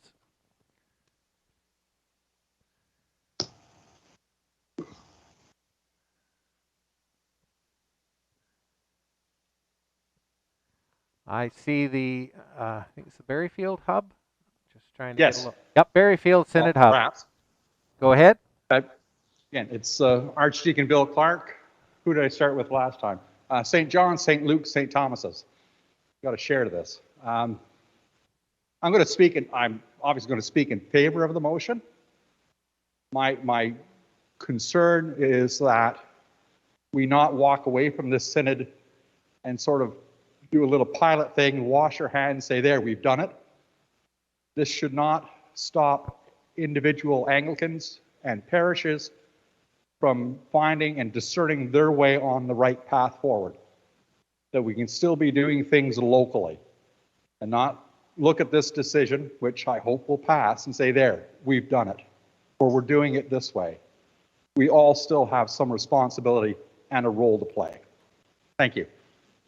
Thank you very much. I've got my hand up, Bishop. It's Robin. Robin Jones, you have the floor. Thank you, sir.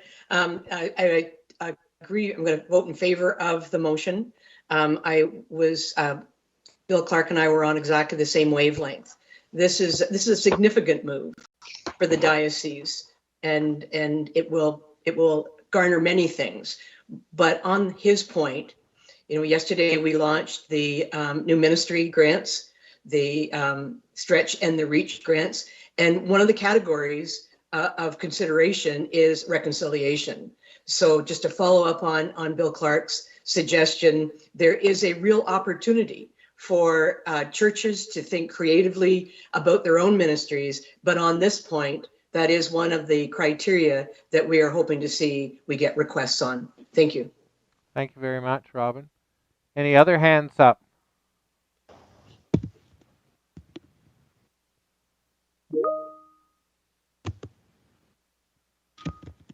I'm not seeing any hands. I'm not seeing anybody trying to stare intently at the screen too. So, okay, Bishop. Yes, who do we have? This is the St. Lawrence Hub. It's Brad, who's the scrutineer. We just had a question here, just a point of order. Yes. If there was a suggestion for an amendment to this motion, can you just clarify how that process would work? Very good. The amendment you need to email to the email address that's being monitored continuing throughout Synod. It's synod2021 at ontario.anglican.ca. And you write your amendment out and email it to that email, and it'll be brought to the chair.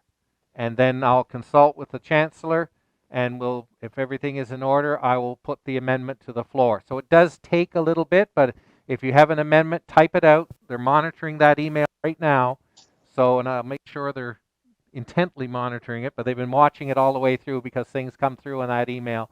Synod 2021, ontario.anglican.ca. So I'll let debate move on a little bit further, and then once I receive the proposed amendment, it'll come to the chair, we'll consult, and then I'll place it before the Synod. Thank you for that clarification, Chair. Thank you. Do we have any more submissions on the motion?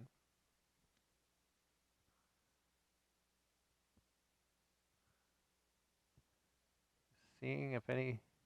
Okay. If the hub was that, which hub was that again? That asked the question for clarification? St. Mark's Berryfield hub. St. Lawrence. Excuse me. St. Lawrence Berryfield. St. Lawrence. Oh my heavens. Okay, you take a breath. Remember that all these hubs don't conflate. St. Lawrence is in Brockville, isn't it, Bram? I think it is, isn't it? Yes. Okay. St. Lawrence Brockville hub. I'll just give you a moment or two, and if you could just let me know when you've sent that email along with your proposed amendment. So I don't want to move it along until you've had opportunity to do that. I know this is more the clunky part of trying. Usually these things happen in real time and come up to the table with the written amendment. It lands down, we look at it, and out it goes. So we have to kind of work this way. These are the times we're in.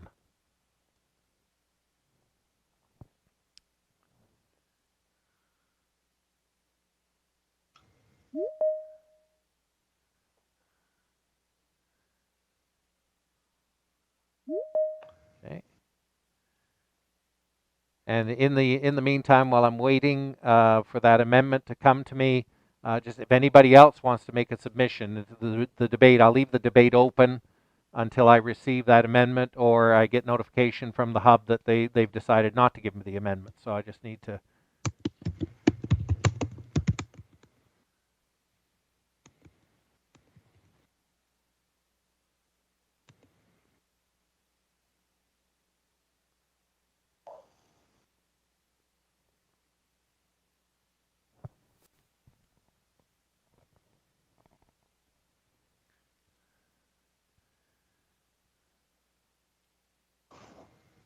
No.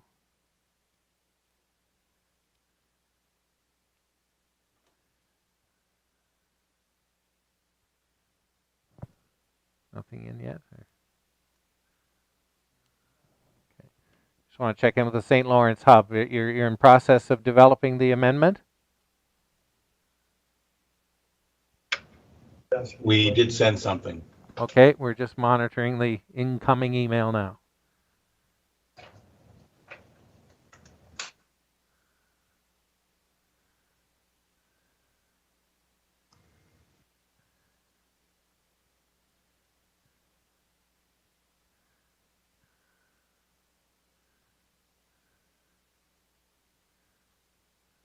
Hasn't hit the inbox yet?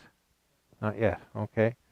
And that email address was synod2021 at ontario.anglican.ca. So we're just waiting for it to hit the inbox. Oh, it's just arrived. It must have had to, oh.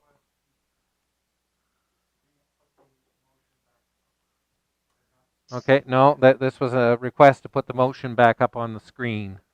Okay, I will have to send that again, Chair. I think we sent it to Ontario instead of Ontario. Oh, So just give me a that's second. the other challenge with technology. I do that all the time. I've got, you send something, you think it's gone, and then you've hit the wrong button, and spell check is a misery too. Spelling is you, important. oh my heavens, spell check does some unique things with the things you try to send, and when it gets into email addresses, it's even worse. So it's Synod 2021 at ontario.anglican.ca. So we'll just give it another moment for your amendment to come through.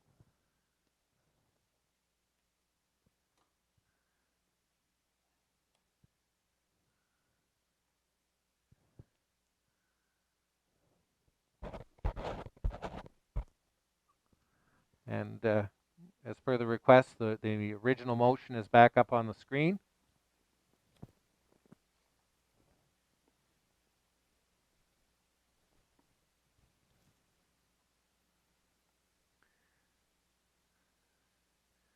Has it hit the inbox yet?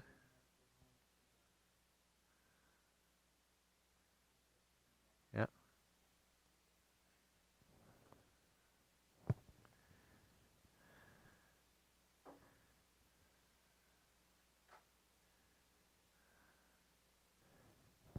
It hasn't arrived in yet, so we're still, and you've hit send on it, and it's,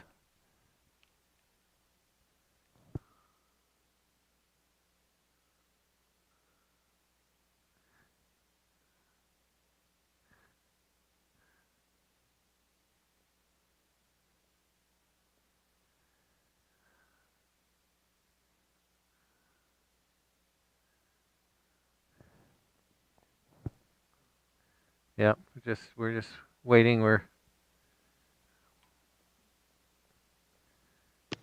Again, this is good to know because we're working through this this process around the receipt of motions and amendments, and doing it through this process of emailing to that Synod email.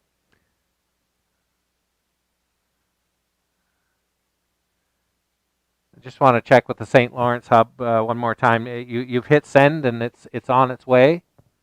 It should be there now. Okay. We're just monitoring. My standing joke is it has to go through Russia first, apparently.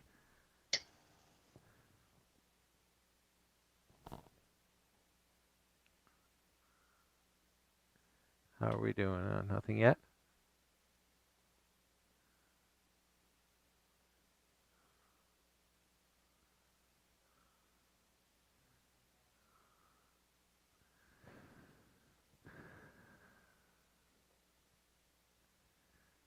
Maybe I'll get them to read their amendment, and then we'll wait for the written to come in so we can get working on it, because they have written it and sent it. So, okay, Bishop, Nancy McLeod, I was just wondering if it is possible for them to put it in chat if they're having trouble emailing it.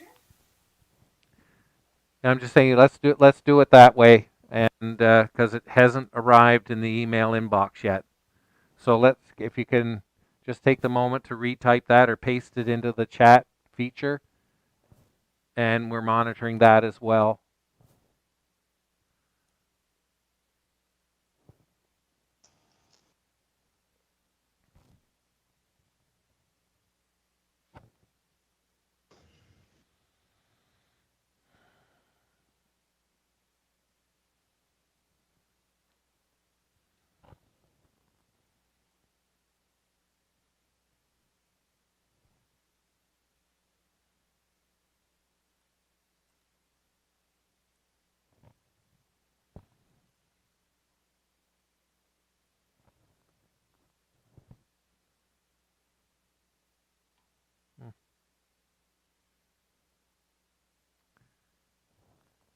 How are you making out, St. Lawrence Hub? Getting it pasted into the chat?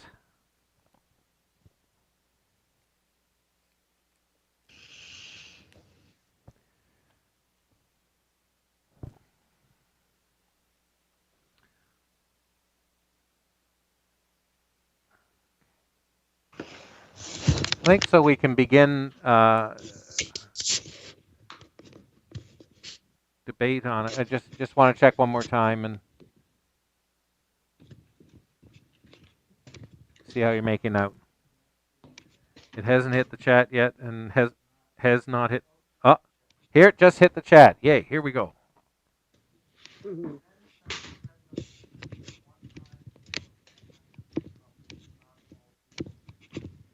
Okay. Can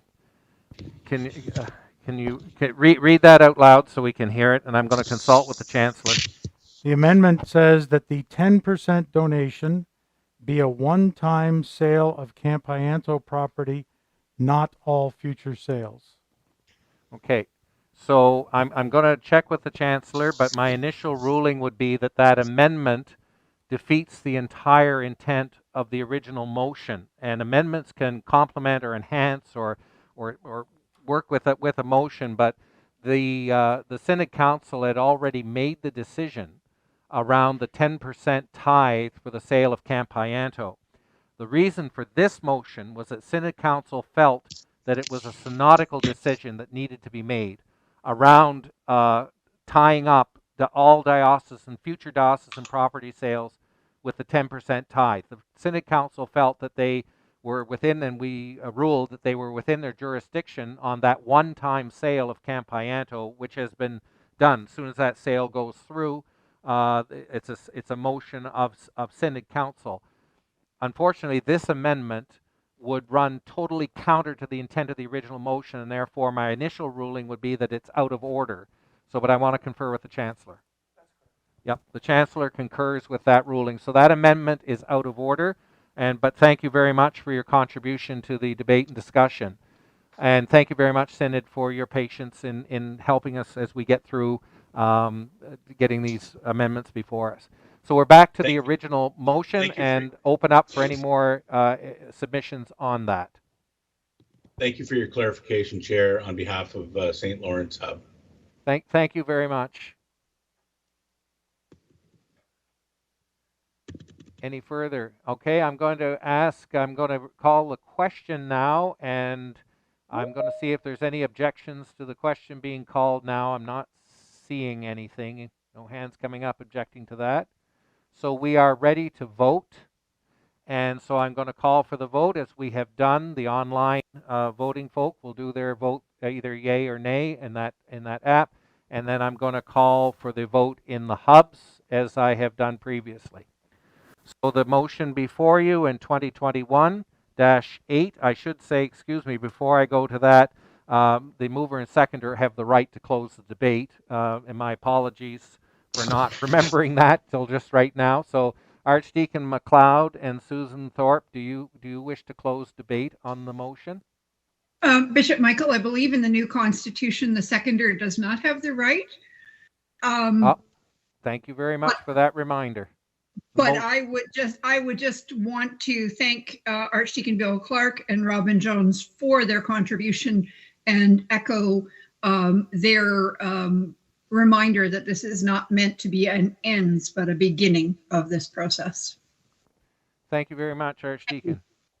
So now we'll move to the vote. So I'm going to call for the vote now, and for the hubs, all those in favor, please signify.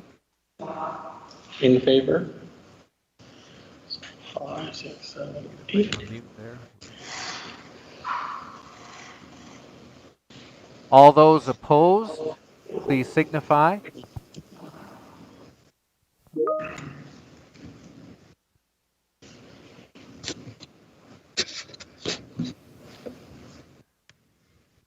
Okay, and we'll move now to calling for the results. So I'm going to begin as we have previously with the votes, beginning with the Bancroft Hub. The Bancroft Hub, please. 4 in favor, 3 opposed. The Bancroft Hub, 4 in favor, 3 opposed. The Berryfield Hub, please. 8 in favor, 1 opposed. 8 in favor, 1 opposed. Thank you very much. The Bath Hub, please. We have 8 in favor and 1 abstention. One, what was the one? Abstention. Well, there's no abstentions allowed in the voting, so you either vote or don't. So there's 8 in favor on the Bath Hub. 8 in favor. The Brockville Hub, please.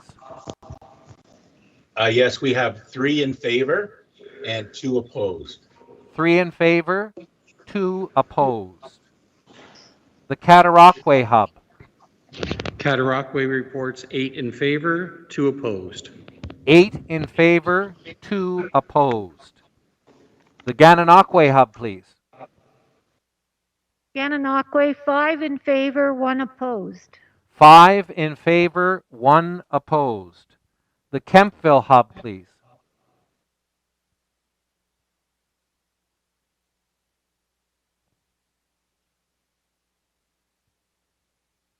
Just waiting for the Kempville Hub.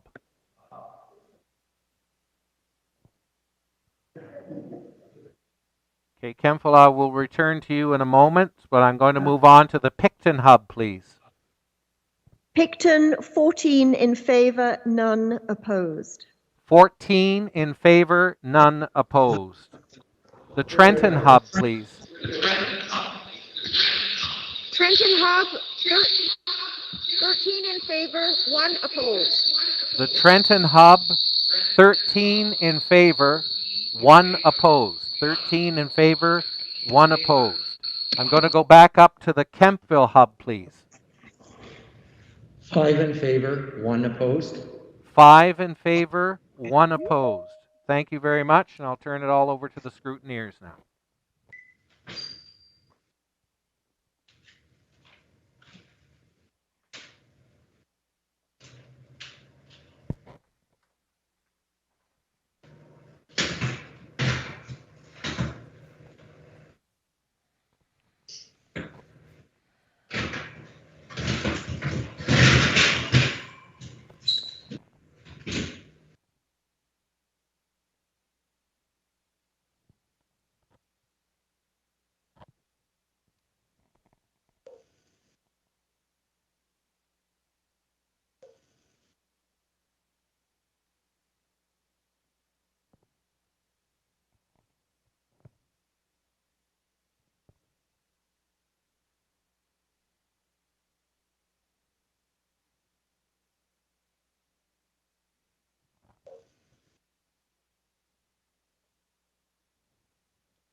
Thank you very much. The final tally is 111 in favor and 13 opposed. Therefore, I declare that motion carried. And I want to extend my deep thanks and appreciation to you all in Synod for your consideration of this motion, and for those who brought the motion before us, and for the information that has been laid out. I certainly, as was indicated in the discussion, and I think reiterated by Archdeacon MacLeod, that that this is an ongoing process. None of these things, this road of reconciliation, is a long road that we're taking. And we're trying to work to back words up with tangible action, and that's ongoing monitoring, ongoing discussion, and working in partnership with First Nations within our diocese and across the country. So thank you very much, and I'll be happily pass along this news to our National Indigenous Archbishop and our National Church, those responsible for the administration of the Anglican Healing Fund. So thank you very much for that. We're moving along now, and I understand that there will be a motion related to nominations coming forward, and I was given notice of that, and now I'll ask for that motion that has been submitted to be put before us.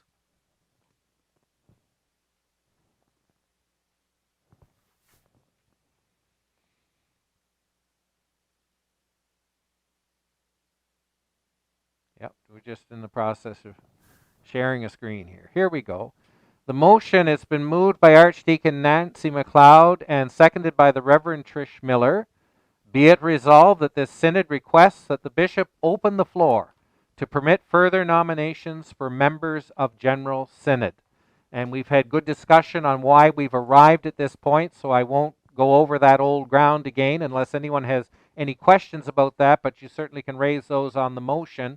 So that motion is now before you, And if anyone wishes to speak to it, they can, including the mover or seconder, and then we'll move on from there.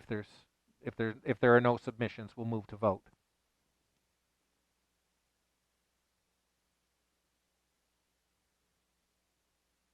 I am not seeing any hands up on that. So I believe you are ready to vote. So we'll run through that voting as we have before, and online we'll vote, and then the hubs as I call them. So all those in favor, please signify.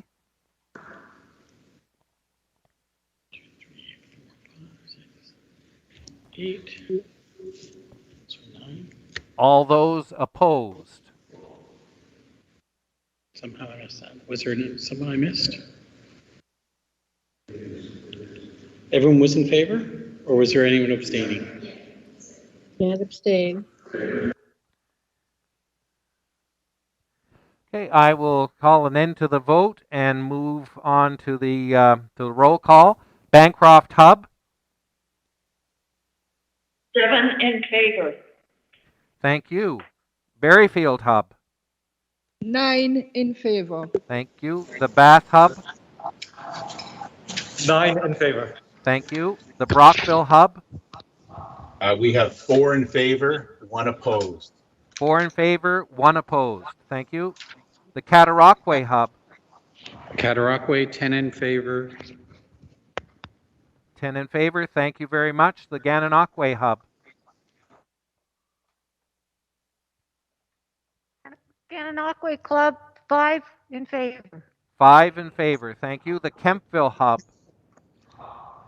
6 in favor. Thank you. The Picton Hub. 14 in favor. Thank you. The Trenton Hub. 12 in favor, 2 opposed. 12 in favor, 2 opposed from the Trenton Hub. I'll turn this over to the scrutineers.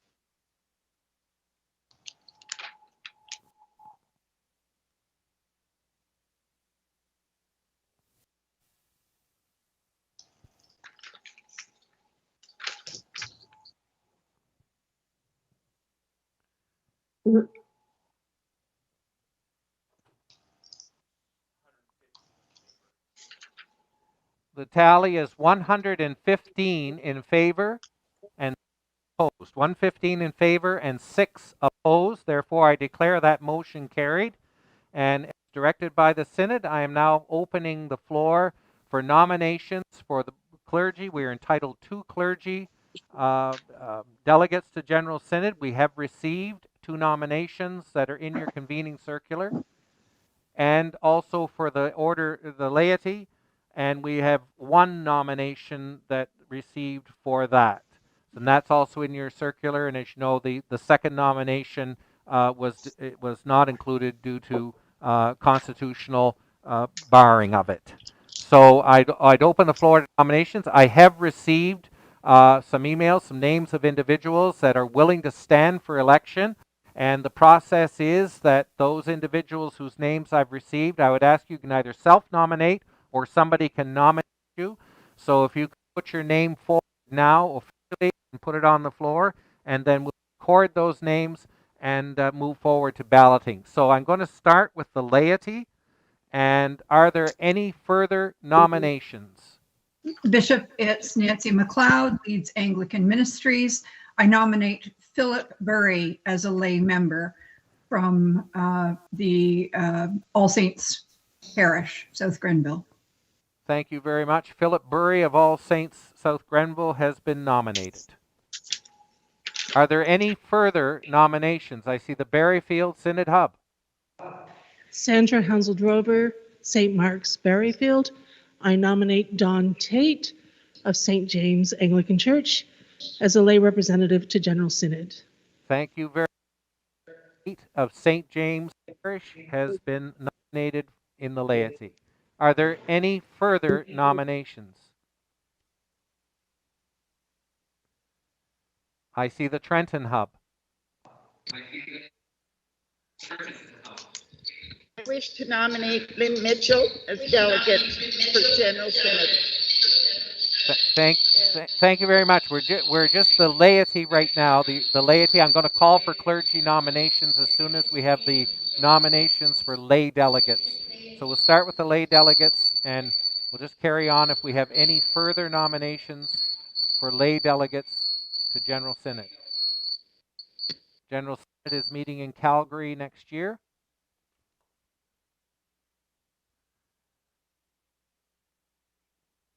So this will be the final time of asking. Are there any further nominations?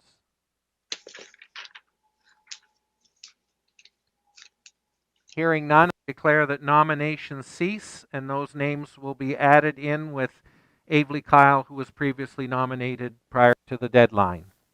Moving now to the order of the clergy. For General Synod, we're entitled to 2 delegates. Are there any further nominations? And I'll take that nomination that came up from the Trenton Synod Hub. Thank you very much. We have the nomination of Lynn Mitchell for... Oh, thank you very much. I need the name of the nominator. Sorry about that. Thank you very much for the reminder. Who's the nominator? Judy Elm, St. George's Church. Thank you very much, Judy. Judy Elms is nominated. ELMS is nominating Lynn Mitchell. This is St. James. Nominate Robert Porter, clergy. I just need the name again from St. James. I didn't quite catch it. And somebody needs to mute there. We're getting some feedback. Trenton Hub, if you could mute, please.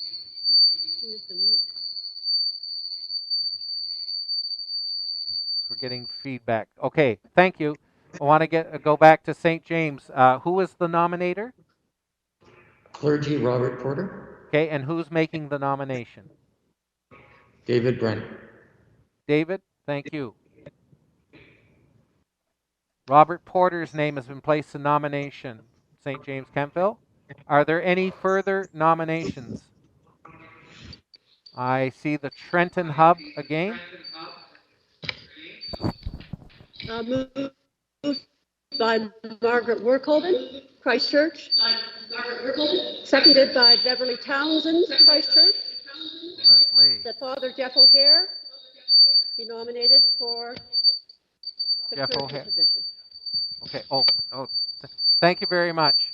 We're getting a little bit of feedback in here, so I think that what I heard was Mark Workhoven is moving that Jeff O'Hare of Christchurch Belleville be placed in nomination. So I just have to. Thank you very much. Okay. Are there any further nominations? I see the Picton Synod Hub. Yes, thank you, Bishop Charles Morris from St. Mary Magdalene Church in Picton. I'm pleased to nominate Reverend Canon Nancy Beale from Marysburg and Kente. Thank you very much. Canon Nancy Beale has been nominated by Archdeacon Charles Morris. Are there any further nominations?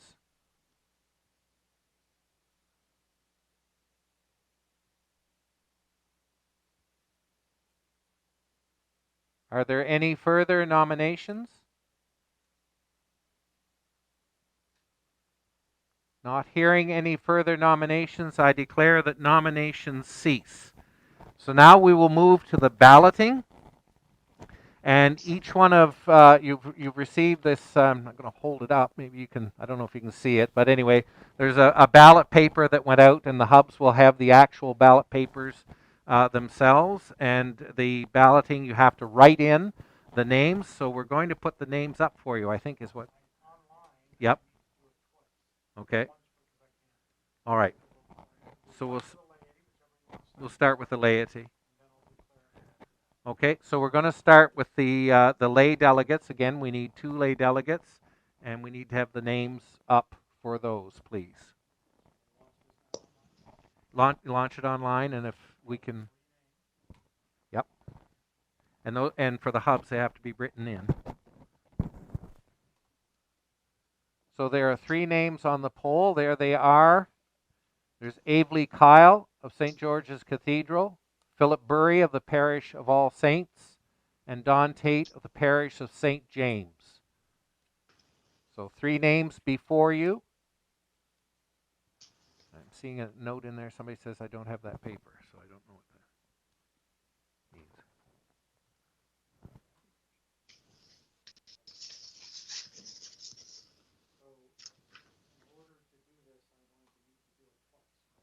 Yeah, we'll be doing this twice, once for the laity and once for the clergy. Right now we're dealing with the lay delegates.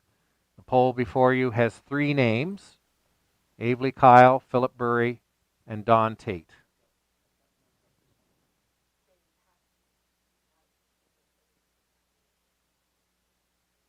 Which hub are we talking about?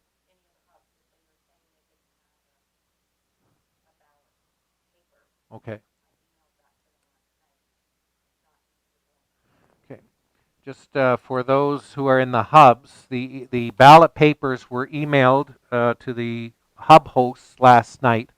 But if you don't have that email for some reason, just take a blank piece of paper, because basically all it is a piece of paper with lines on it and boxes to check. Just take a blank piece of paper and write the names down. I think we did get a note that one of the hubs, the form went out last night, so I'm being told. Charles Morris, St. Mary Magdalene, Picton, if I Charles? may just make a order. Go ahead. So the ballot form has both clergy and lay on it. So to complete the ballot form, we need the names of the clergy as well as the laity, and then folks can fill in their ballots. Thank you, Charles. We're just doing the laity right now. We'll do a second vote for the clergy. So we'll start with the laity and the names that we've put up on, and those will be up on the screen for everybody, right? I understand. I'm just drawing to your attention, sir, that the hubs can't vote for the laity yet because they don't have their ballots to complete until we have the clergy names.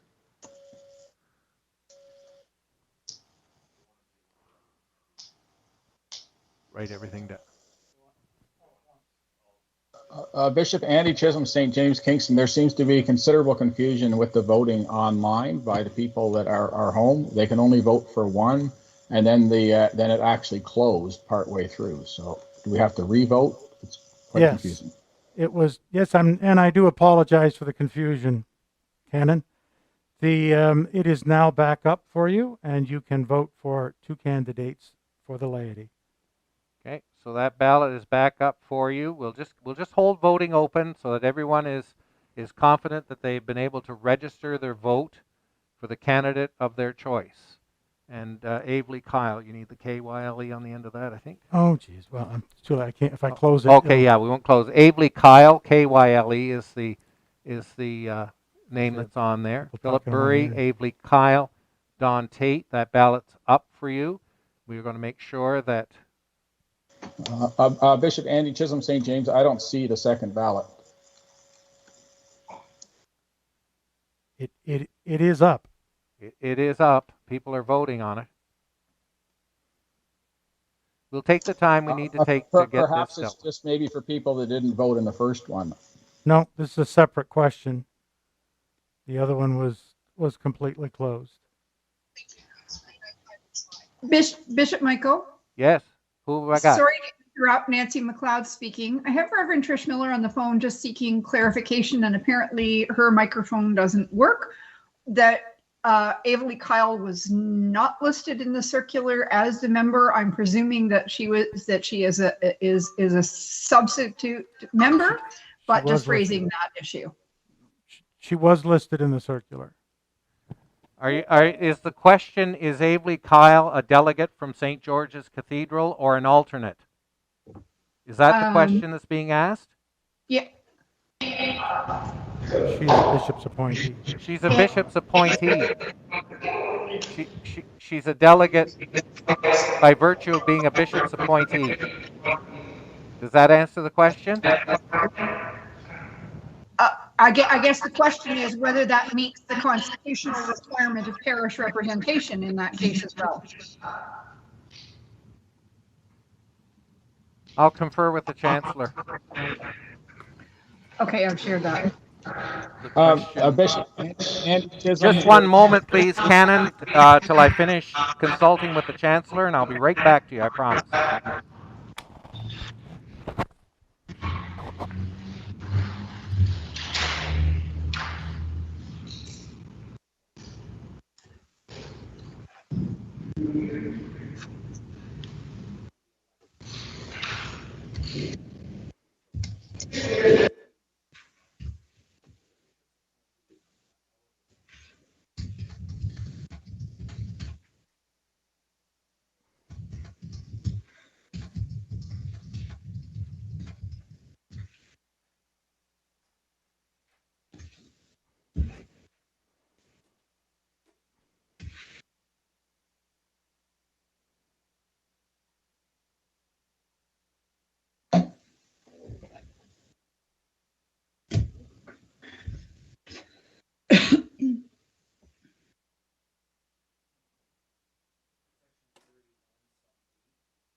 Thank you very much for the question, and I'm ready to make the ruling on that.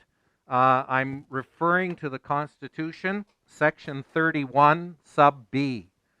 Only members of Synod of the Diocese possessing a vote therein are eligible for election as members of the General Synod.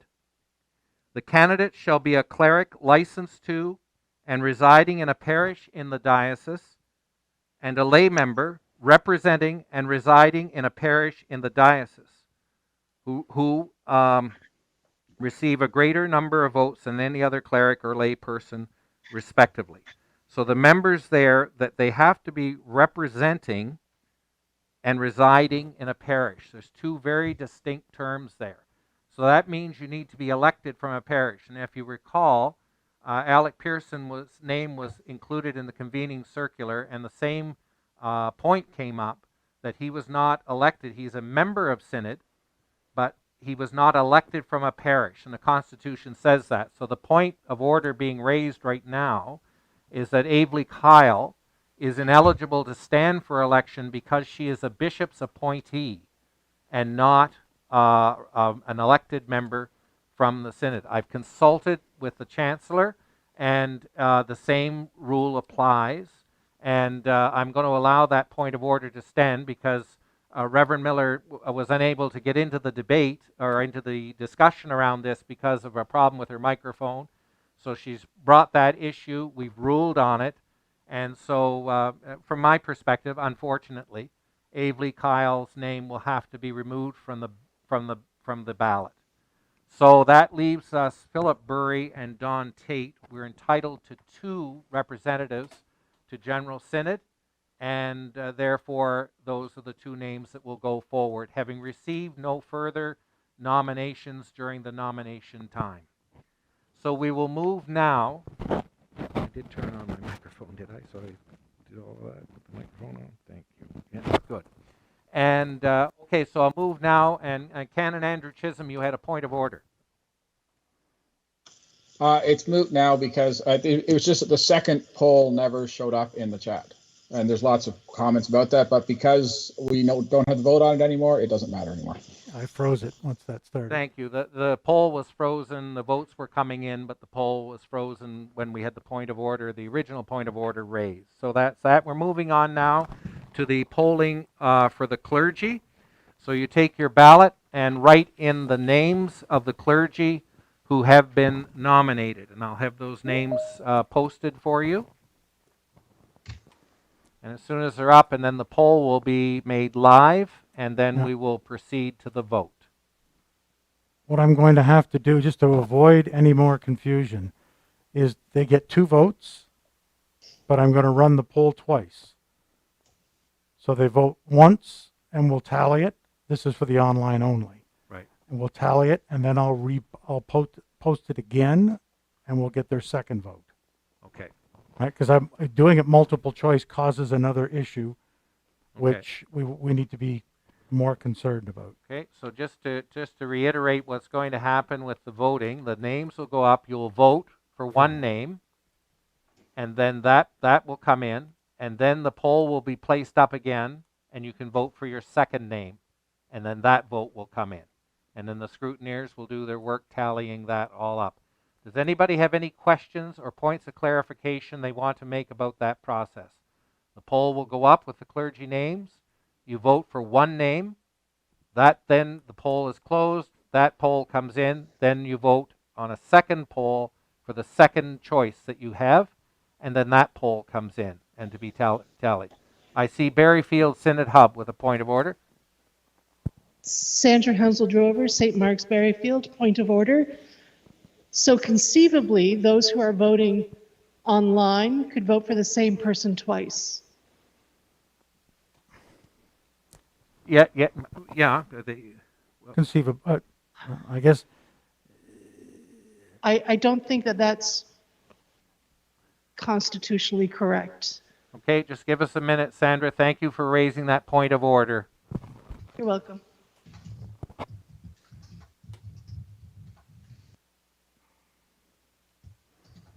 I don't know if I can configure that or not. We're just working through how to address that point, because if I understand the point of order correctly, just to clarify, that if we put the poll up once with the names of the clergy nominated on it and you vote, then theoretically, and we like to think it's the honor system, but we have to be constitutional here. Theoretically, when the poll goes up again, if you voted for that name, that would be counted as then 2 votes. But would that not be No, it's fixed. It's fixed? You can vote, I believe, for multiple. This should work. Okay, we're setting it up. We're working all this stuff. It's like dealing with COVID-19. We're dealing with all this stuff in real time as announcements come to us. So I think you've put up a ballot now that can do multiple choice. I believe so. Okay, perfect. We're going to give this a whirl. You're going to get a ballot that will come before you that will have the ability to vote for 2 individuals on it. And if anyone has a problem, please raise the point of order. I see the Trenton Synod Hub has a point of order.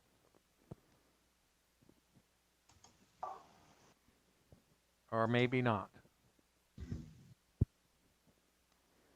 No, I guess no. Okay. So the poll is up before you.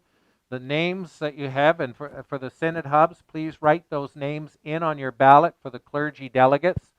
We have Archdeacon Nancy MacLeod, the Reverend Lynn Mitchell, the Reverend Bram Pierce, the Reverend Robert Porter, the Reverend Jeff O'Hare, the Reverend Canon Nancy Beale. So those are the names of the clergy. Please write those in on your ballot in the hubs. For those online, you can select 2 names and submit those names, and the scrutineers will take it from there. So again, for the hubs, the Archdeacon Nancy MacLeod, the Venerable Nancy MacLeod, the Reverend Lynn Mitchell, the Reverend Bram Pierce, the Reverend Robert Porter, the Reverend Jeff O'Hare, the Reverend Canon Nancy Beale. And so we'll proceed to that vote.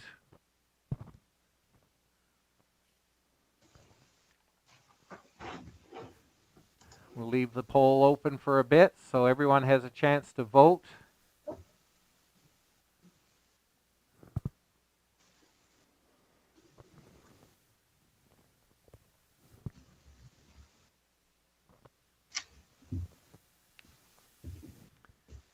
The way the reporting will happen is I will call each one of the hubs and they will report the tallies from the hubs for the respective candidates.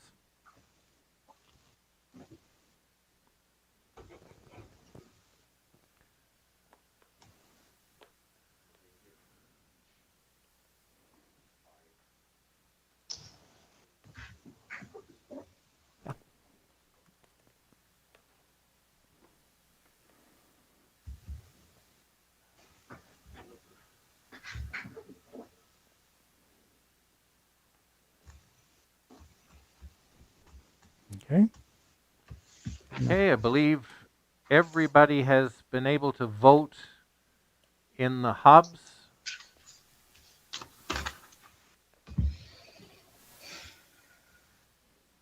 And everybody will be, I just was seeing something flew by in the chat there that I caught. I think in this situation you will be able to vote for 2 individuals on this ballot. There won't be a second ballot going out. There's 2 individuals on this ballot. And so we're going to start the call of the vote. The online poll is now closed. And so I will call the different, and if you can give me the results for each one of the candidates, please. So begin with the Bancroft hub. I'm ready. Bishop, we're still counting our votes. We should have them for you shortly. Okay, I'll have to do that. Okay, I'll move on to, and I'll move through them, and whoever's finished the tabulation, just let me know the votes, and then I'll go up and begin down through to give you the time to count. The online stuff is one of these things where once your vote is done, it's automatically and bang, and it comes.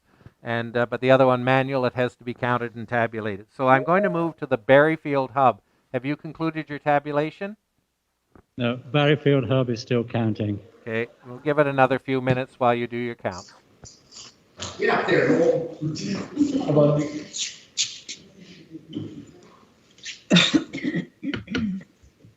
Tell them we're ready. Ah, I heard someone was ready. Bath is ready.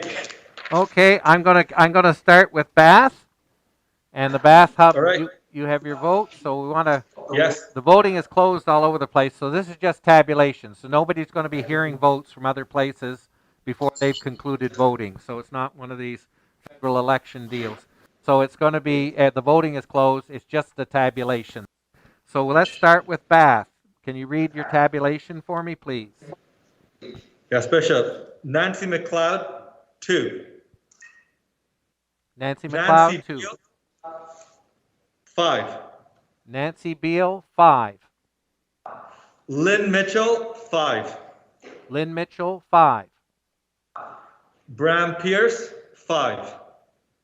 Bram Pierce, 5. Robert Porter, 1. Robert Porter, 1. Jeff O'Hare, 0. Jeff O'Hare, 0. That is all. Thank you very much. Just to clarify for everyone, the vote online, you were able to vote for 2 candidates. That poll is now closed. The results are in. We're just waiting now for the polling to be concluded. And the 2 highest vote getters will be the 2 clerical delegates. And then, as you know from our Constitution, we keep that tabulation moving down, and the next highest vote getter would be the first alternate. So we've gone to Bath. I'm going to move to Brockville. Brockville, have you concluded your tabulation? We are ready to go. So go ahead. We have Nancy McLeod, 1 vote. Nancy McLeod, 1. Lynn Mitchell, 3 votes. Lynn Mitchell, 3 votes. Brian Pierce, no votes. Bram Pierce, no votes. Nancy Beale, 2 votes. Nancy Beale, 2 votes. Jeff O'Hare, no votes. Jeff O'Hare, no votes. And Robert Porter has 4 votes. Robert Porter, 4 votes. Thank you very much, Brockville. Cataraqui hub. Cataraqui reporting. Nancy McLeod, 4 votes. Nancy McLeod, 4 votes. Lynn Mitchell, 1 vote. Lynn Mitchell, 1 vote. Bram Pierce, 7 votes. Bram Pierce, 7 votes. Robert Porter, 3 votes. Robert Porter, 3 votes. Jeff O'Hare, no votes. Jeff O'Hare, no votes. Nancy Beale, 5 votes. Nancy Beale, 5 votes. Thank you very much. Moving to the Gananoque hub. Gananoque, Lynn Mitchell, 2 votes. Lynn Mitchell, 2 votes. Robert Porter, 1. Robert Porter, 1 vote. Nancy Beal, 5 votes. Nancy Beal, 5 votes. Nancy McLeod, 4 Nancy votes. McLeod, 4 votes. Thank you very much, Gananoque. Moving to the Kempville Hub.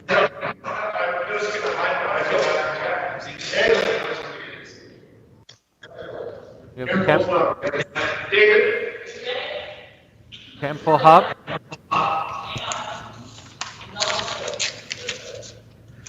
Campbell Hub here. Thank you.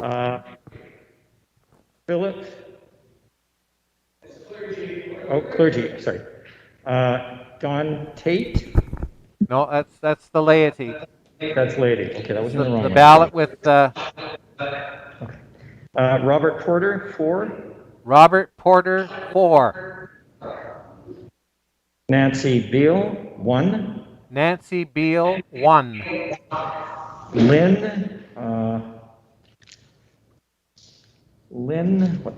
Mitchell. Lynn Mitchell, sorry, 3. Lynn Mitchell, 3. Nancy McLeod, 1. Nancy McLeod, 1. Bram Pierce, 1.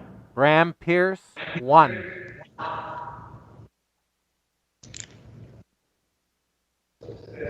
Thank you very much. That's your tabulation, Kempville Hub. Thank you very much. Moving now to the Picton Hub. Yes, Picton, Nancy McLeod, 6. Nancy McLeod, 6. Lynn Mitchell, 3. Lynn Mitchell, 3. Bram Pierce, 3. Bram Pierce, 3. Nancy Beal, 10. Nancy Beal, 10. Jeff O'Hare, 1. Jeff O'Hare, 1. Robert Porter, 3. Robert Porter, 3. Thank you very much, Picton. The Trenton Hub.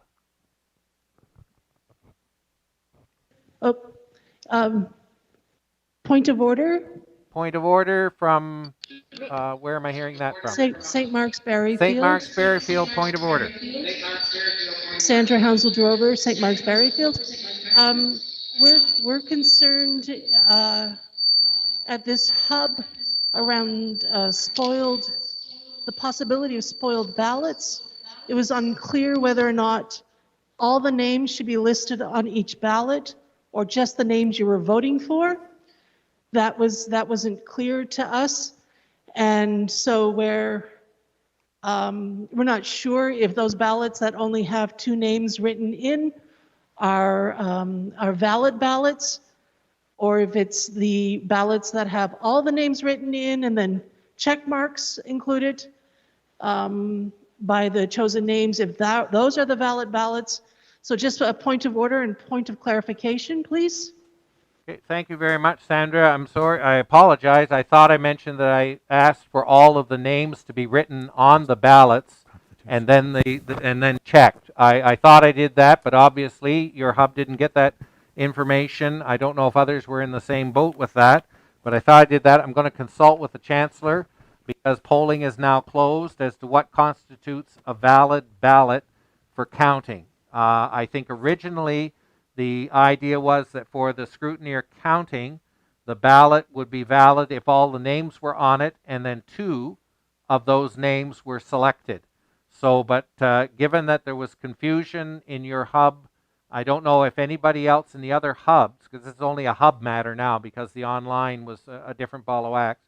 So if there's any confusion in any of the other hubs, but I'll get a ruling from the Chancellor related to Berryfield as to whether ballots with just 2 names on them and then those names selected are valid ballots, and as well as ballots with all the names on them and 2 selected.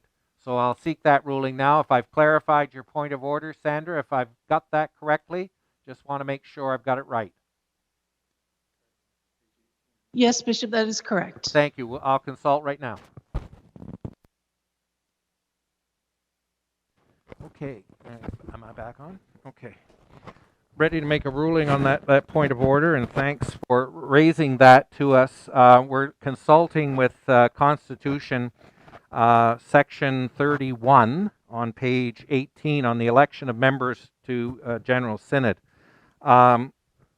It talks about the section that we just dealt with in the previous point of order, but in Section C, a similar number of each order arranged in a list according to the number of votes received, beginning with the highest, shall be substitute members whenever, for any cause, a regularly elected member is unable to attend a session of General Synod.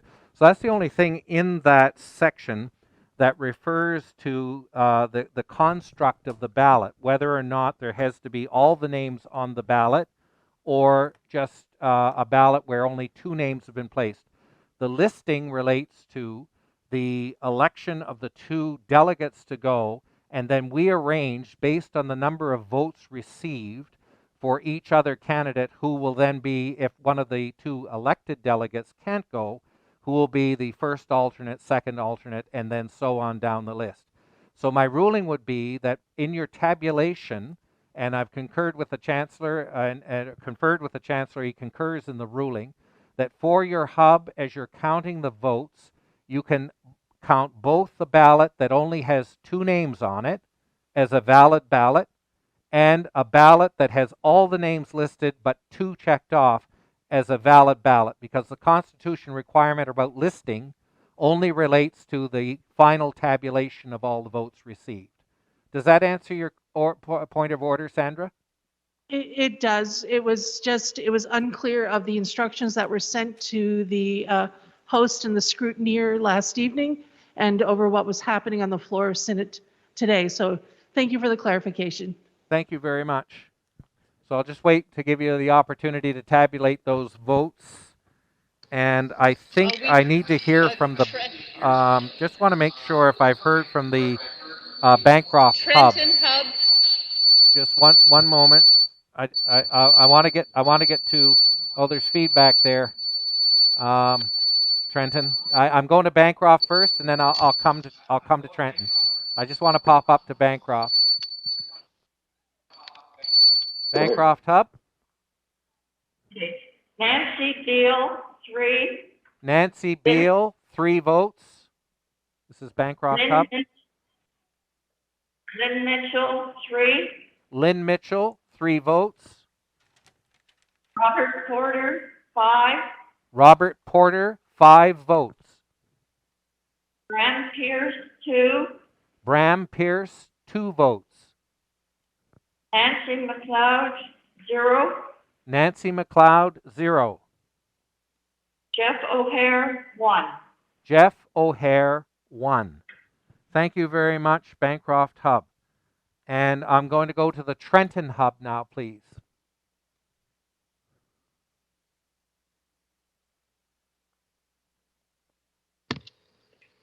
Okay, Trenton Hub. Nancy McLeod, 6. Nancy McLeod, 6 votes. Bram Pierce, 2.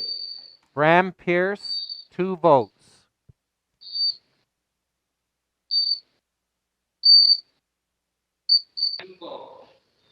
Lynn Mitchell,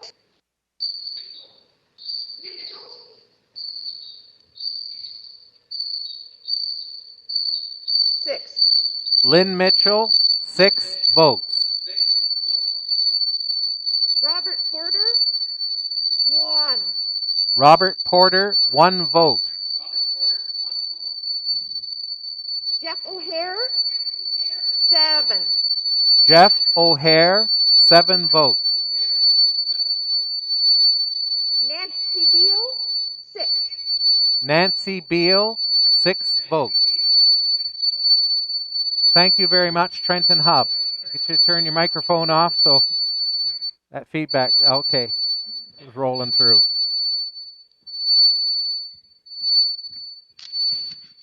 There we go. Thank you very much. Now I'll move back to Berryfield and see how the tabulation is coming. McLeod, 4. Nancy McLeod, 4 votes. Mitchell, 3. Lynn Mitchell, 3 votes. Pierce, 5. Bram Pierce, 5 votes. Beal, 1. No, sorry, 2. Nancy Beal, 2 votes. Porter, 2.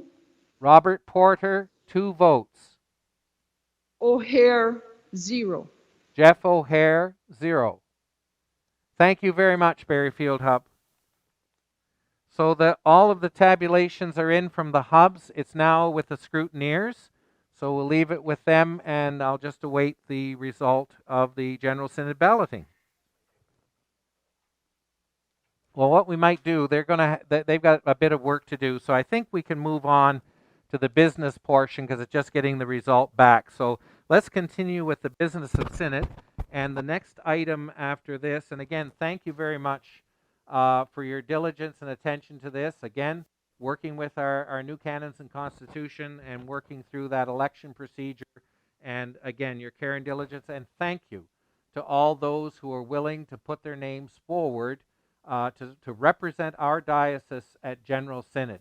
I'm so deeply appreciative of the prayerful and careful concern that you have given in terms of serving our church in this way. And I look forward to being with those who attend General Synod next July in Calgary and dealing with, I think there's some interesting things that will be coming before General Synod, not the least of which will be the work that we do around the Indigenous self-determining church. And it will be, I think, in some ways history making to be part of that. And I look forward to being present with our representatives to General Synod. We're also entitled to a youth delegate to General Synod, and I'm very pleased to let you know, I can let you know this decision now, because that is a bishop's appointee to General Synod. And Robert Woods of the parish of St. James Kingston, who is a bishop's appointee to Synod. Yeah, I can appoint. Yeah, I just panicked for a second thinking about it. But no, it's my appointment. I don't have to worry about where he's from, or I get to make that appointment. So Robert, I'm so thankful that you've agreed to accept my invitation to serve as youth representative and it was my privilege to, Robert was confirmed as part of a confirmation at St. James Church a while back when I was there. And I know we'll be represented very well by Robert as we go to General Synod. So anyway, we will await the results of the election and move on in business. The next item being motion 2021-5, Canon, Constitution, and Change. 2021-5, that has been moved by our Chancellor Garth Allen and seconded by Archdeacon Bill Clark. And so I'll turn it over to our Chancellor to present that motion, please. Great. Thank you very much, and good afternoon, everyone. The amendments that are being proposed today are minor, they're housekeeping, they're largely clarifications, and for consistency and for minor updates. They've been presented and circulated to you. I'd be happy to answer any questions that arise, but these really are housekeeping matters that are being presented. So I move the motion. Thank you very much. Archdeacon Clark, do you have anything to add to that as the seconder before we move to discussion?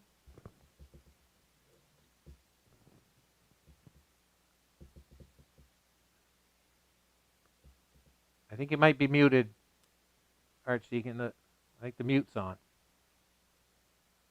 There we go. There we go. Just to further Garth's comments, as we have lived into these canons, we've just found places that needed a little bit of correction just for clarity. And so this is basically just simple housekeeping. Thank you. Thank you very much.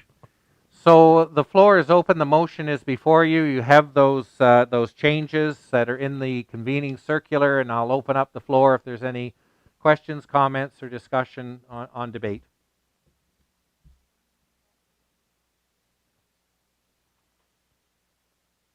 I'm not seeing any hands going up or...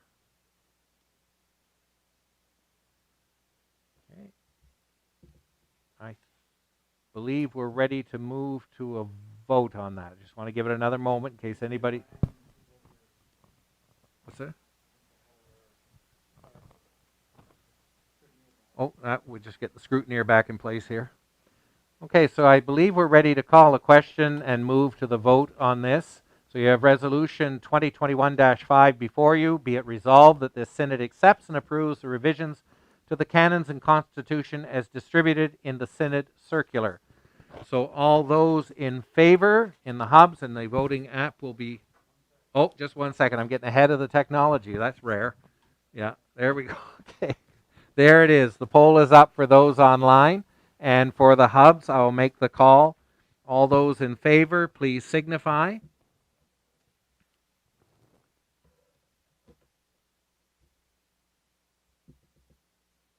Contrary-minded, please signify.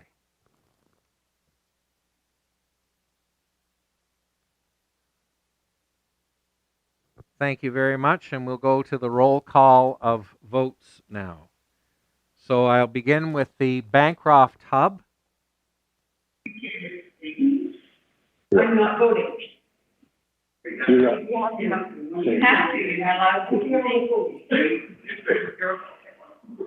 Okay, 6 in favor, 1 opposed. 6 in favor, 1 opposed. The Berryfield Hub, please. Thank you very much. The Berryfield Hub. All in favor. And that number is 9. 9. 9. Thank 9 you in very favor. much. 9 in favor, none opposed. The Bath Hub, please. 9 in favor, none opposed. 9 in favor, none opposed. Thank you. The Brockville Hub. We have 5 in favor, none opposed. 5 in favor, none opposed. The Cataraqui Hub, please. 9 in favor, none opposed. 9 in favor, none opposed. The Gananoque Hub. 6 in favor, none opposed. 6 in favor, none opposed. Thank you. The Kempville Hub. 6 in favor, none opposed. 6 in favor, none opposed. The Picton Hub. 14 in favor, none opposed. 14 in favor, none opposed. The Trenton Hub. None opposed. How many in favor? I didn't get the in favor. Sorry, 12 in favor, none 12 opposed. in favor, none opposed. Thank you very much, Hubs. I'll turn it over to the scrutineers to provide me the tally.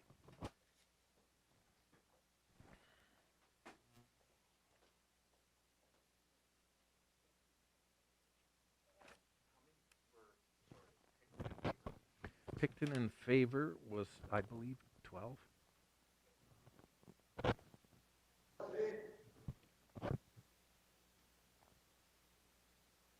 Picton was 14. 14, Bram, for Picton.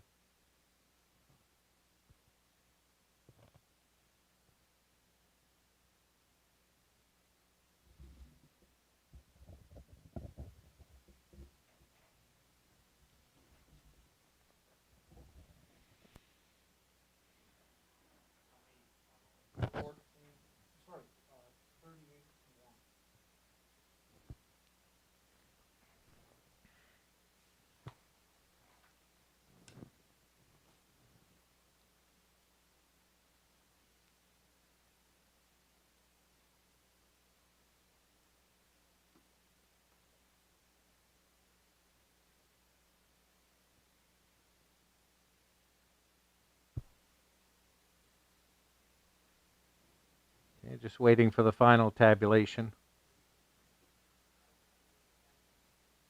Okay.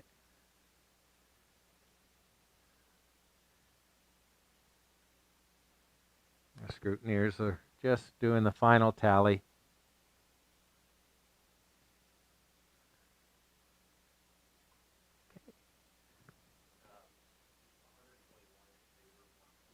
The final tally is 121 in favor, 1 opposed. So that motion 2021-5 is carried. And thank you, Chancellor, and thank you to the Canons and Governance Committee for your work on those amendments. And I think I have some results. Thank you. Okay. Oh, yeah. Okay.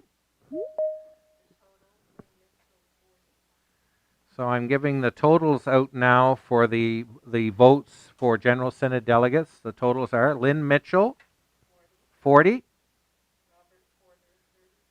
Robert Porter, 32. Jeff O'Hare, 15. Nancy Beal, 48. Nancy McLeod, 56. Bram Pierce, 49. Okay, so our clergy representatives to General Synod, Nancy McLeod, Archdeacon Nancy McLeod with 56 votes, the Reverend Bram Pierce with 49 votes, and I declare them elected, and Nancy Beal with 48 would be the first alternate, followed by the others in order of electoral result as the alternates for General Synod. So again, I want to extend my thanks and appreciation to all of the clergy and laity who allowed their names to go forward for this, and deeply appreciative of the work you're doing, and again, looking forward to being present with you at General Synod for those who will be representing the Diocese of Ontario. We move now in our order of business to motion 2021-7, Basic Income Guarantee. That motion is moved by the Reverend Canon Valerie Kelly and Carol Lynn Mannion Wilson. And so I'd open the floor up to the mover and seconder if they want to make any presentations on this motion.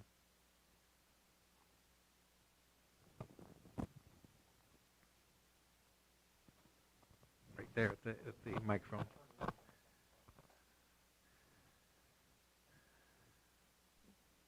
Whip the Thank you, Bishop. Camera around.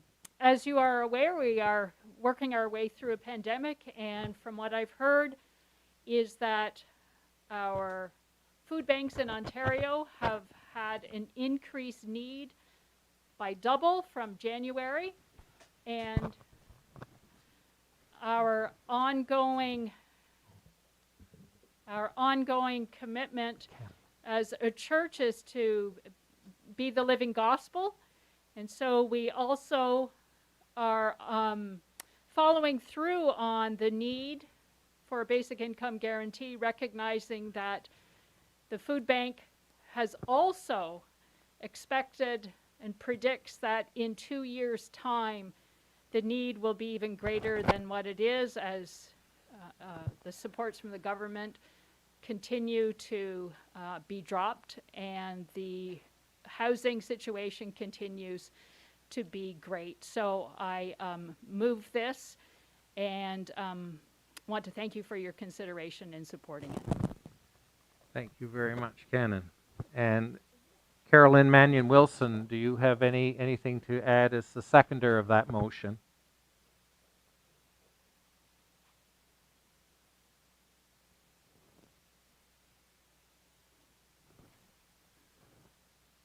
Not hearing anything. I think we are ready to move to put this on the floor. So this now is open for discussion debate.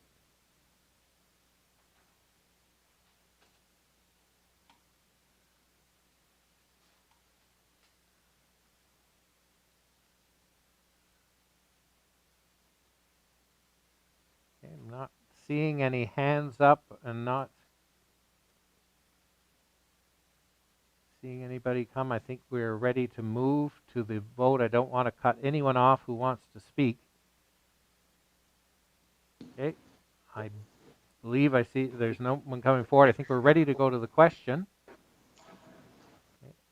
All right, I'm ready to call for the vote and ask that the poll be activated for the online people. I have a question. Oh, there's a question. Go ahead.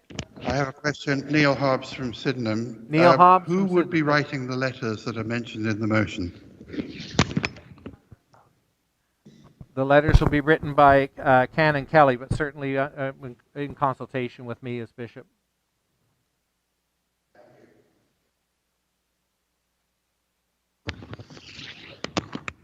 Pardon me? Sydenham. Okay. Any further questions before we open that poll up? Just don't want to cut anyone off. Okay, we'll move to the vote. Question perceived to be called. And so that vote is up for the online people to begin voting in favor and or opposed. And for the hubs, I'll make the call. So for the hubs, all those in favor, please signify.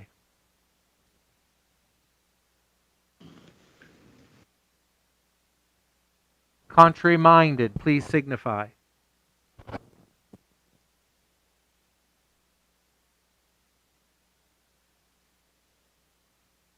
Now declare the voting closed and do the roll call by hubs, beginning with the Bancroft hub.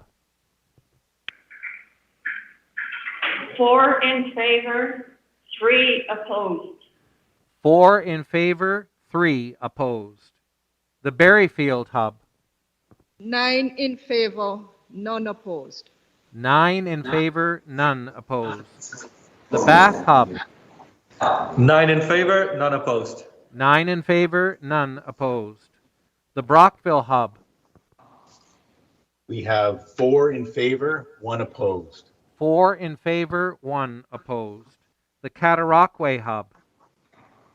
Cataraqui has 9 in favor, 1 opposed. 9 in favor, 1 opposed. The Gananoque hub. 6 in favor, 0 opposed. 6 in favor, 0 opposed. The Kempville hub. 5 in favor, 1 opposed. 5 in favor, 1 opposed. The Picton hub. 13 in favor, 1 opposed. 13 in favor, 1 opposed. The Trenton hub.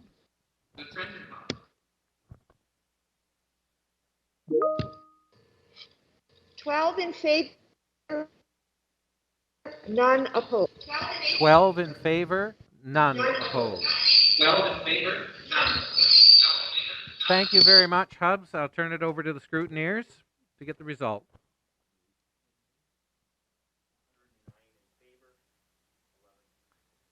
The tally is 109 in favor and 11 opposed. So I declare that motion carried.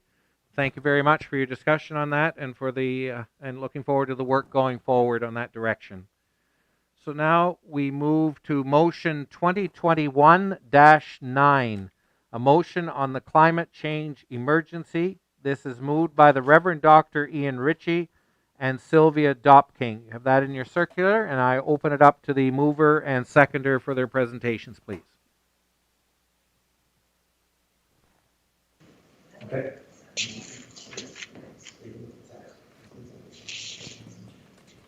Can everyone hear me?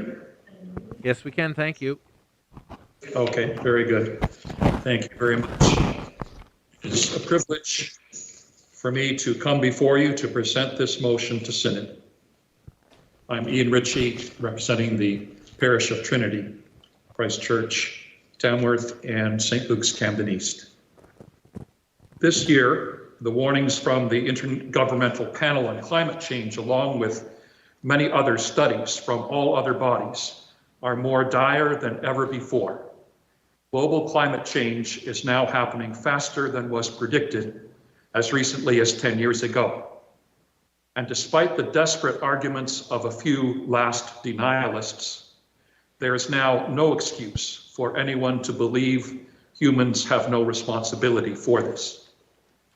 The wildfires that destroyed the town of Lytton, BC, and forests in Western Canada, Northern Ontario, and Greece this summer were the worst ever seen. And we can be assured that we can only expect more of these to come. A drastic change of heart and mind is needed at all levels in our personal lives, in our lives as a church, and at all levels of government. The resolution we propose has 7 parts, and I will read them in order. Be it resolved that this Synod of the Diocese of Ontario, 1, recognizes on behalf of the parishes of the Diocese of Ontario that there is a growing global climate emergency. And I'll talk about that for half a minute. What is needed is an effort like the effort we made in World War II. All manufacturing was converted in a few weeks to make aircraft and weapons of war instead of the items that were being made before. All luxuries were put aside. Rationing was imposed.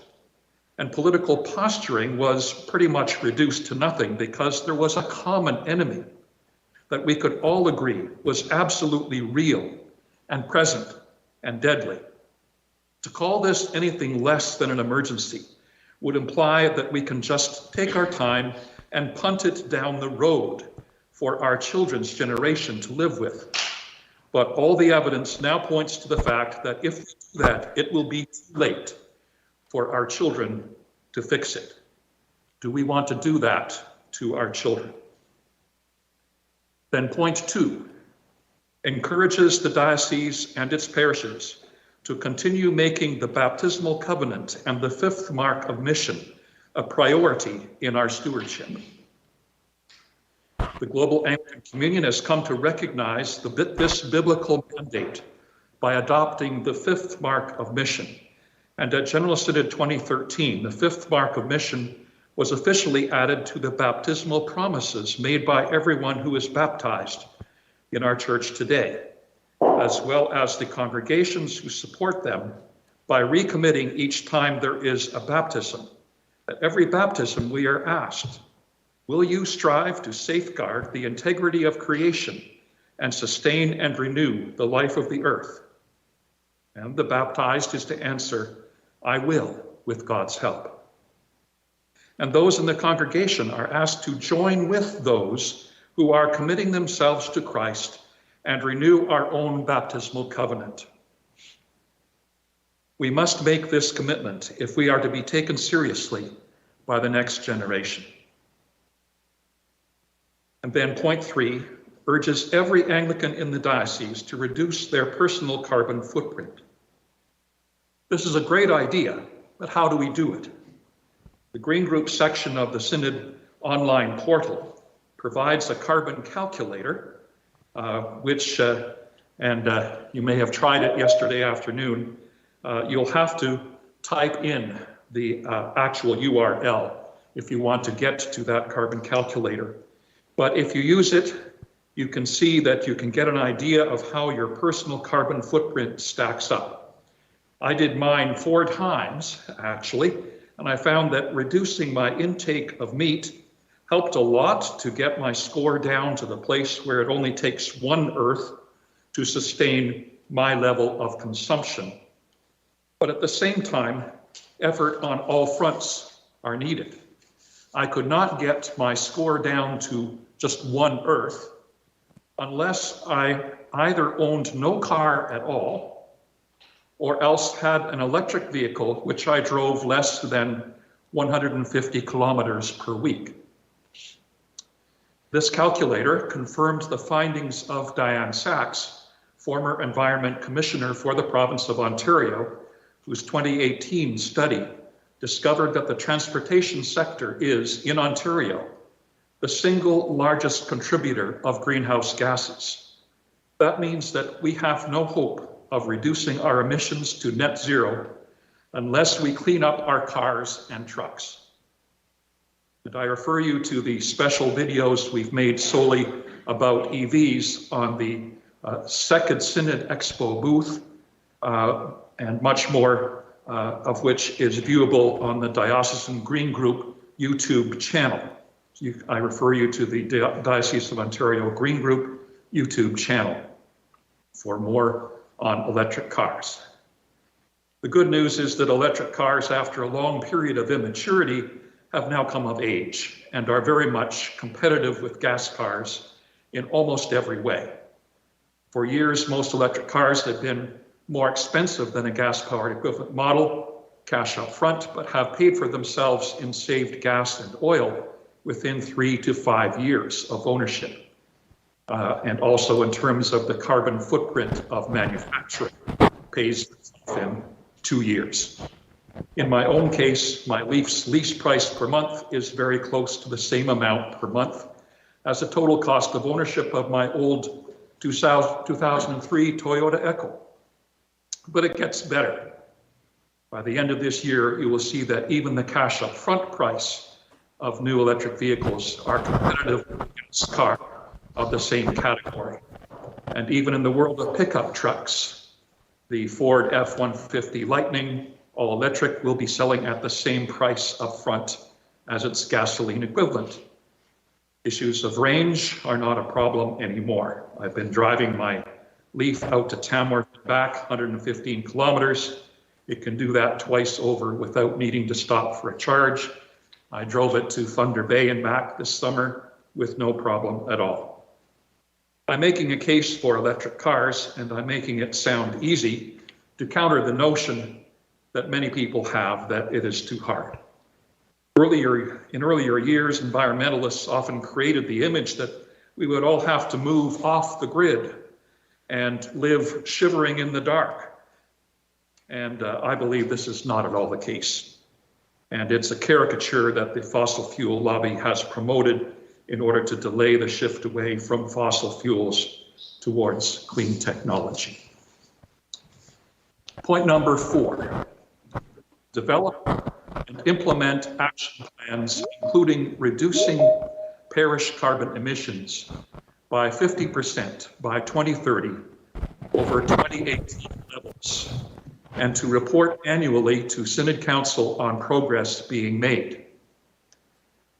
This part is certainly the most specific in what it asks us as a church to do. And some may see it as the hardest part, but I believe we can do it. In fact, many parishes may find it surprisingly easy to do once they commit to it. And why is this? I'd say a large part of it is because the phenomenal pace of innovation in the past 5 years has made it now far more affordable for the average congregation than it would have been even just 2 years ago. The move towards electrification of almost everything is now a necessity. And best of all, it is within our reach. One parish we know of heats the church with radiant heaters at head level.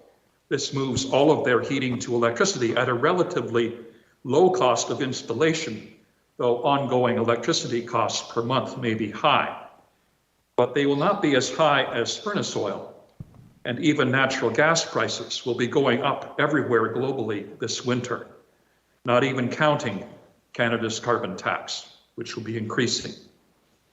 My own parish heats with furnace oil, but professional engineer Ian Kilbourne has shown us how cold climate heat pumps can reduce our church and parish halls' carbon footprint by 60% in the next few months by spending an upfront amount that is comparable to what we would have spent on buying a new fossil fuel furnace. After installation, the savings on energy each heating season pay for the investment in just a few years. There are now government rebates of up to $5,000 available for this work as well. These new cold climate heat pumps are far more efficient than previous heat pumps, being good down to minus 30 degrees. And lately, just in the last 5 months, I've become aware of new models that are good down to minus 35 degrees. Ian, I just want to, I don't want to interrupt you, but you've got 30 seconds left on the clock. So just to bring your presentation to a conclusion. That's, you can see these again on the YouTube channel. Point 5, direct Synod Council to recognize the climate emergency as a strategic priority in program development and budgeting. Point 6, seeks to collaborate with other partners to strengthen our voice on the climate emergency. And point 7, requests the Green Group to organize education opportunities about the climate emergency throughout the diocese. Thank you very much, Ian, for your presentation. And I just want to, Sylvia Dobking has up to 5 minutes for her presentation in seconding the motion. Good morning, Bishop. Sylvia King from the parish of St. Alban, Odessa. Good morning. When I first looked at the agenda and saw where this motion had been placed on it, I thought, oh, we're very close to the tail end, and that's not great. And then I realized that it was very good on the part of Michael and Audrey to have placed this motion, this serious and important motion, close to the end, because this way we'll be able to take the activities and facts that Ian has just presented in our hearts and in our minds, and to live those out in our actions. So I'm happy to second this motion. Thank you very much, Sylvia. The motion has been moved and seconded. That's motion 2021-9, and it's open for discussion and vote. We'll begin with the discussion. See if there's any hands up. Anybody that wants to speak to this? It's Robin Bishop. My hand's up. Robin, thank you very much. Go ahead. Yes. Robin Jones. Thank you. Thanks, Bishop. I'm just wondering if they can put the motion back up. It was item number 4 that I wanted to speak to, and it's gone off screen. Just popping that back up. Thanks. Now. Yeah, thank you very much, Bishop and Alex. Ian speaks with such passion, and he walks the talk on this issue, and I've been blessed to hear him speak several times. My concern is around number 4. So I think there's 7 parts to the motion, and I agree with all the other 6. I have some difficulty with the wording of number 4 as it relates to reducing carbon emissions by 50% by 2030. And if the intent of that is that should be a goal, it's just not stated. And I wonder if Ian expected that would be in the action plan, including a goal to reduce their carbon emissions by 50%.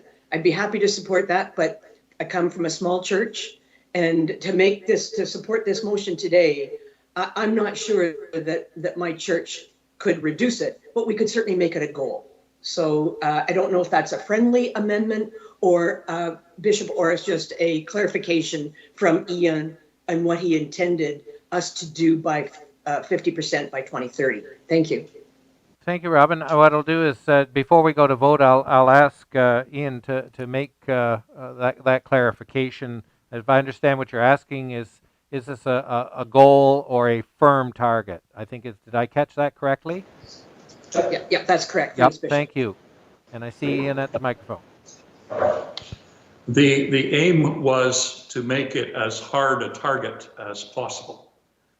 I appreciate that each parish is in an individual situation. When I read through the results of the carbon footprint survey, the Green Group survey that was sent out to the parishes, 49% of the parishes in the diocese sent us back their survey. And I was surprised to find that only one church was, of those who replied, were heating with furnace oil. I calculated that it was relatively easy to reach this goal if you are currently heating your building with furnace oil, because you can eliminate that and move to a cold climate heat pump, and that's very much within range. However, if you are already heating with electricity, it may be harder to cut your carbon emissions by 50%. You could probably only do that by increasing insulation, so that's going to make and that's not an efficient way to achieve this goal. So I appreciate that there are differences, but as I say, this technology advances rapidly in this whole field, and what I say today may be obsolete 3 years from now.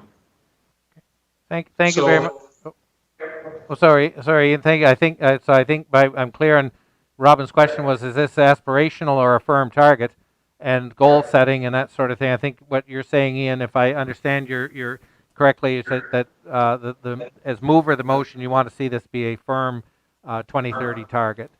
So anyway, I think I've gathered that, unless I've misstated your clarification. Yes. Okay, great. Thank you very much. So continuing on with debate.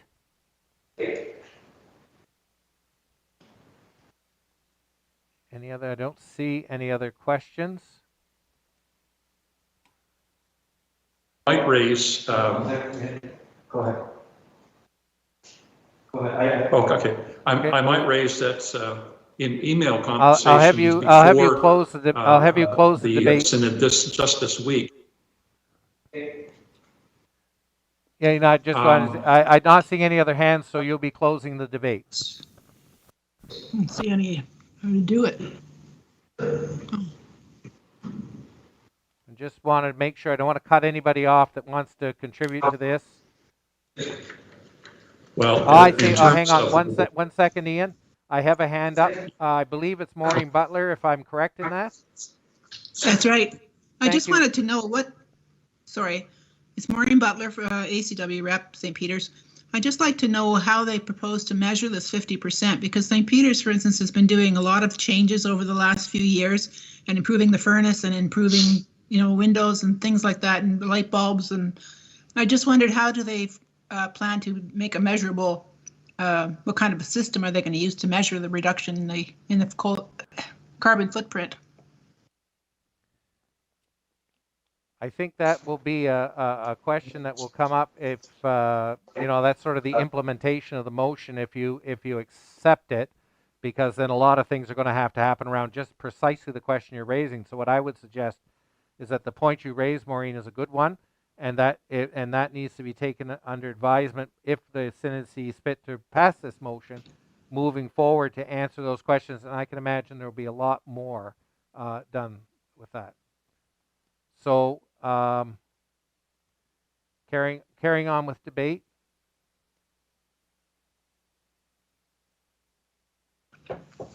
Okay. I don't see any other hands up. So Ian, debate on this. Adds that in discussion with Trish Miller online this week, she suggested that we include in the motion, she suggested a friendly amendment that would include our diocesan investments in the picture. And I mentioned that Green Group, we have been in discussion with the Finance Committee of the Diocese from 5 years ago. And changes have already been made. However, in looking at the investments of the diocese, some concern was expressed about some of the investments. I know that a lot has changed in the last 7 months since we have a new occupant in the White House. The whole picture of investment in the world has shifted away from fossil fuels. Investment market is moving rapidly away from fossil fuels as stranded assets. And bankers are no longer advising that you put your money into fossil fuels. They are fleeing that, some would say, using the term like rats leaving a sinking ship, because they are in fact a sinking ship. And they should be. And that is something to be taken into advisement. We could see that under the point number 5, directing Synod Council to recognize the climate emergency as a strategic priority in program development and budgeting. You could add the words in there, including diocesan investments.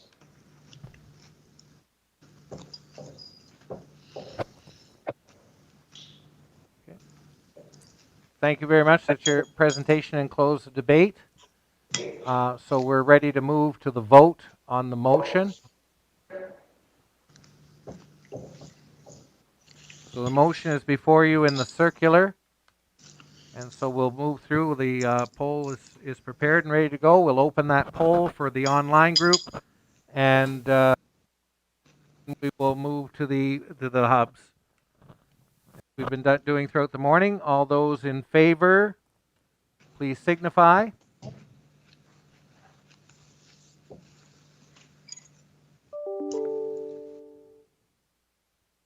Those opposed, please signify.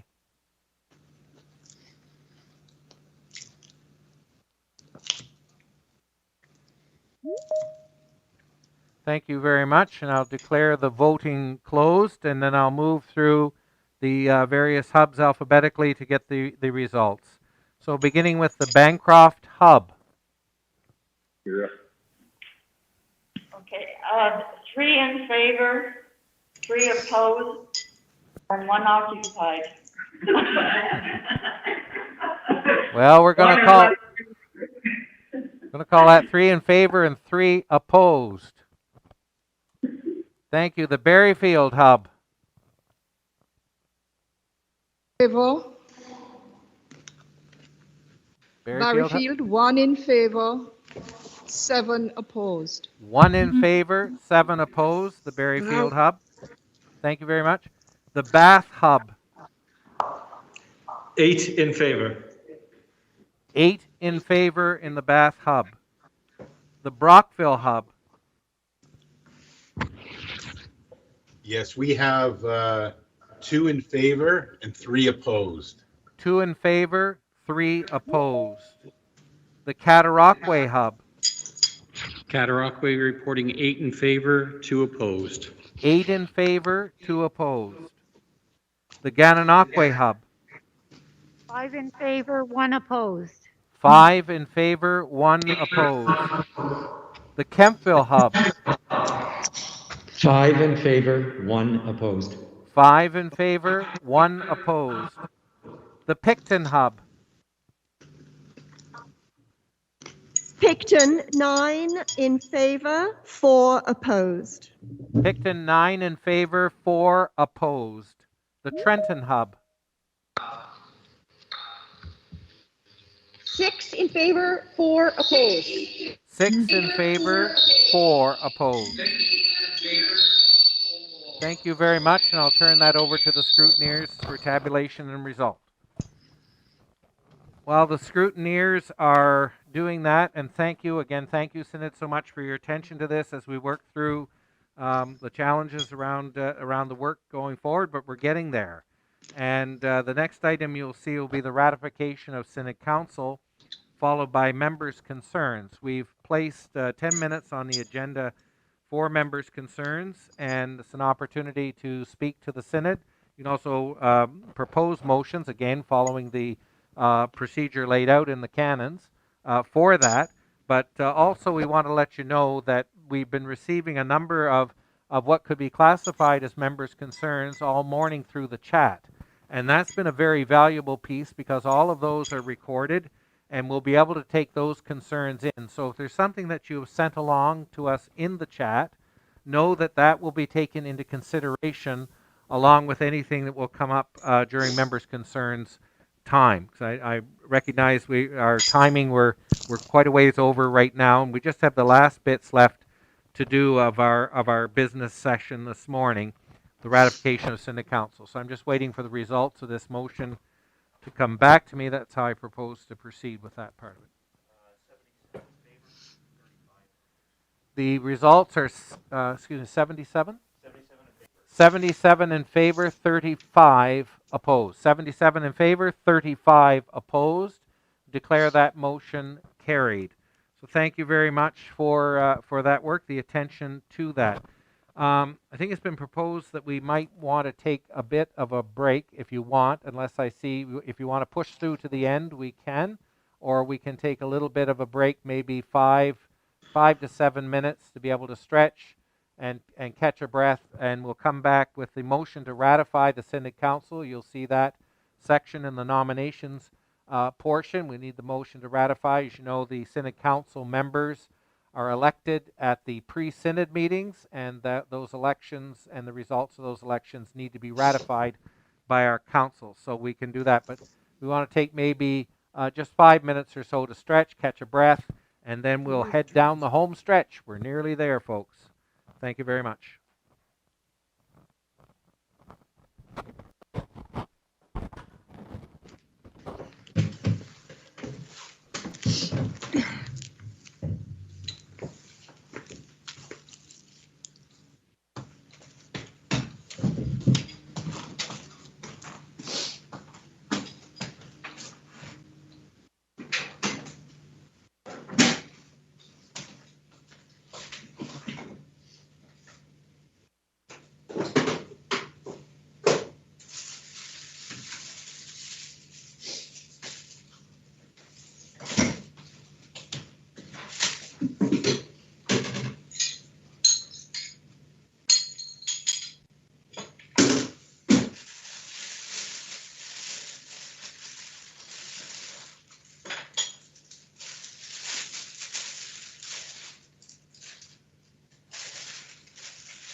The motion will be coming up for the ratification.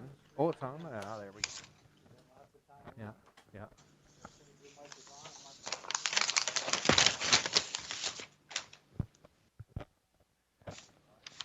Thank you very much. And Synod, I'll call you back to order now. I hope you had a little bit of a chance to take a breath and a stretch, and we'll head into the home stretch. And so I just want to make sure everybody is back and on. The second, just to focus attention once more. And we move to motion 2021-6. That's the ratification of Synod Council. That motion is on the screen before you right now. And you see the names that have been elected for ratify the elections for 4-year terms of the following individuals that you see there. And that's moved by Alec Pearson and second by Wayne Varley. And so I would open it up for any comments or discussion that you might have, and then straight to the vote.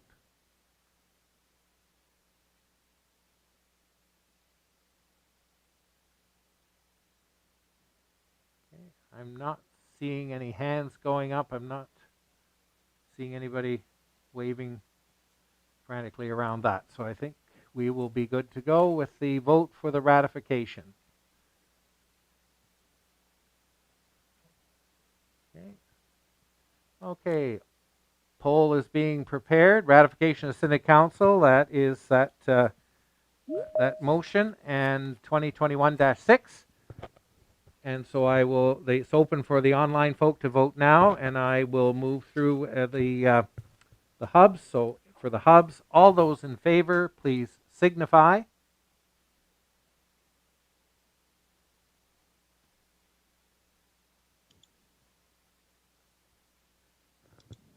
Those opposed? Yep.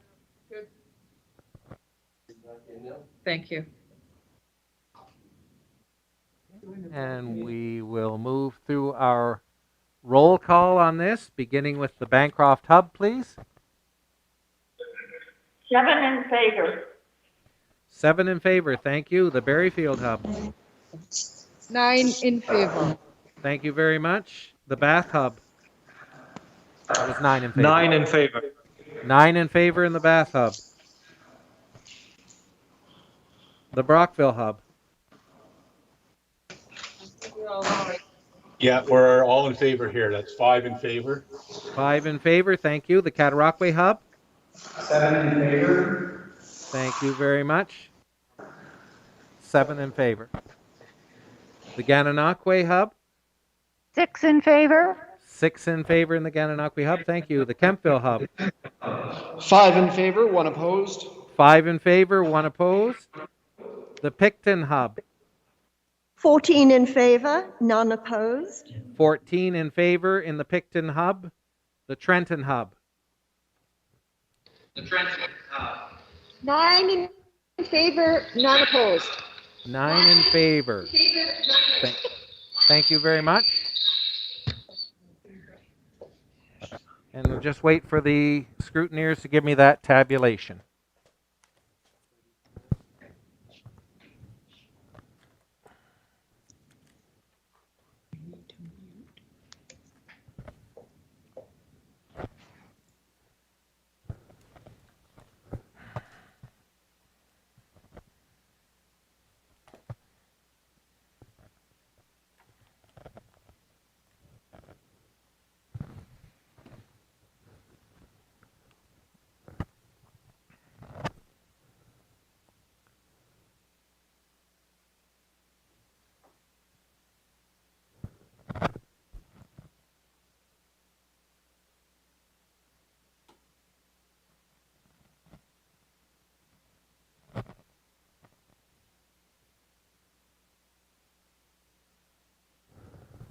Just waiting for the scrutineers to do the final tabulation for me.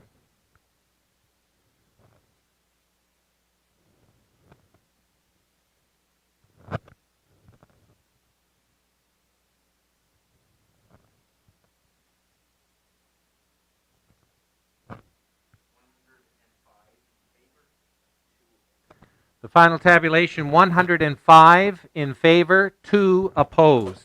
Thank you very much, and thank you to the members of Synod Council. The new members coming on, and also my deep thanks and appreciation, as I've stated, for those who have served over the last 3 years. I said to the Synod Council, you went way over your best before date, and you're agreed to continue to serve through these strange and wonderful times. So thank you very much for that, and we'll be installing the new Synod Council shortly. But I want to move to, as I said earlier, the members' concerns. We set out about 10 minutes for that. I know a number of concerns have been received through the email and through the chat that we have, and we'll be taking all of that and pulling that all together. But just wanted to make sure we provided opportunity for anyone who wanted to bring some concerns to the floor of Synod before we wind up our session together. So I'll just open the floor up for anyone who wishes to raise a concern at this time.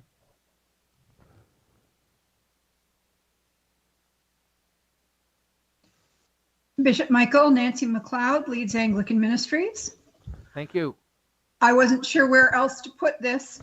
I noted we had previously, as part of our financial statements, had a full report on the consolidated investment and consolidated trust funds. I understood at our last synod that that was not present because we were in the midst of changing systems for recording that. And I would seek an update as to when we might have that information available. That's something that can be updated quickly, or just put on notice? I'm not clear what you mean, Archdeacon. The financial the statements for the end of the year are in the circular.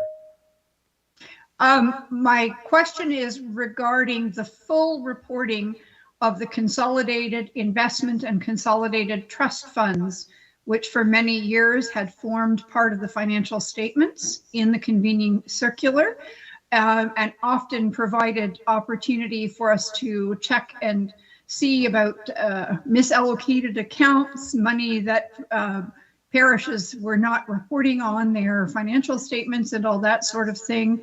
And as I said at our last synod, it wasn't presented as part of the financial statements, and I understood at that time that that was simply because of the change in platform that was being used for that. But is it the intent to publish that information or not?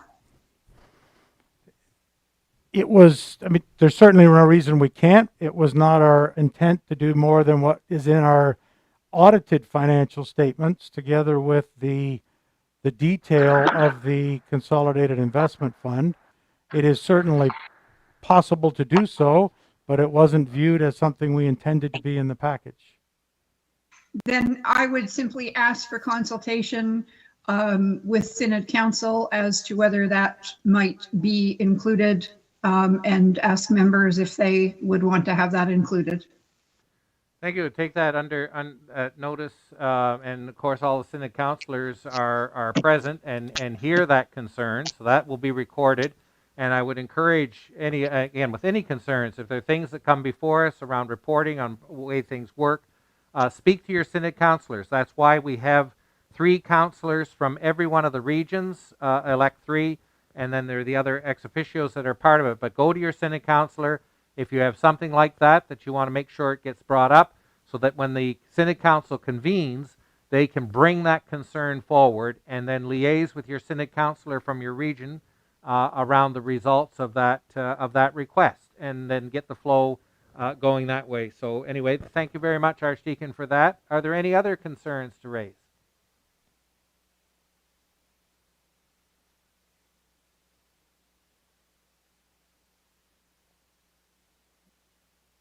Not hearing any, I'm seeing any hands up.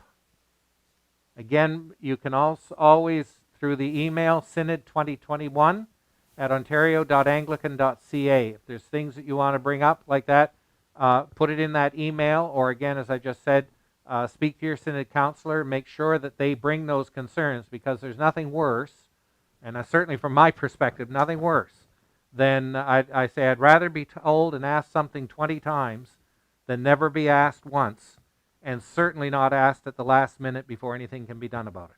So if I can get that information and we can get it on the council, then we can address that and get that back, so that can work back through the regions as well. So thank you very much for those concerns that were raised. I don't see any others at this time. So I'm going to move to the commissioning for lay ministries.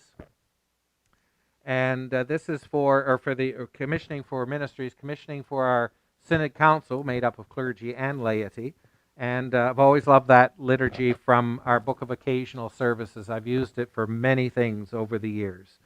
So we just take a moment or two. And if we were at the cathedral, we would be standing and our council would be gathered around. So we will, in heart and soul, gather around our Synod Council members as they prepare to serve for the next 2 years on Synod Council. Pray God it is the next 2 years and there's no pandemic and that's going to create havoc for us. So we begin. Brothers and sisters in Christ, we are all baptized by the one Spirit into the one body and given gifts for a variety of ministries for the common good. Our purpose today is to recognize and affirm the ministry to which the new members and continuing members of Synod Council have offered themselves. And so I ask the Synod, and in heart and soul and in yellow hands and whatever I can see go up on the screen, is it your will that those elected and continuing to serve on our Synod Council fulfill this ministry? Yes. Love it. Love it. I love it. It's great. Thank you. To our members of Synod Council, you have been called to this ministry. Will you, as long as you are engaged in this work, perform it with care to the honor of God and the benefit of God's church? Synod counselors, you can put up your yellow hands, thumbs up, whatever you can. Oh, there's some thumbs up. Love it. Oh, clapping hands. I love that too. Very good. Thank you so much. Let us pray. Blessed are you, gracious God, our Creator and Redeemer. In every age you call people to minister in your name. May the work of these your servants so build up your church that we may faithfully serve you and show your love in all the world. Blessed are you, O God, now and forever. Amen. It gives me a great deal of pleasure, and it is my privilege to install our new members of Synod Council for these from now until our next Synod. In the name of God, the Father, Son, and Holy Spirit. Amen. May the Lord God enable you and uphold you in this ministry. Almighty God, by your grace alone we are accepted and called to your service.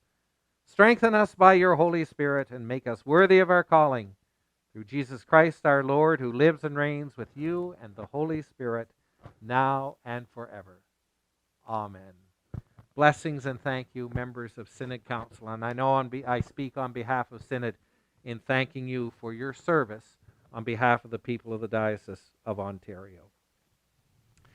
We come to this portion in our agenda, and I introduce to you Mary Jo McKinnon-Sims, who is our official Synod observer. And Mary Jo has been watching us online. Oh, there, I can actually see you on the screen now, Mary Jo. Good to see you.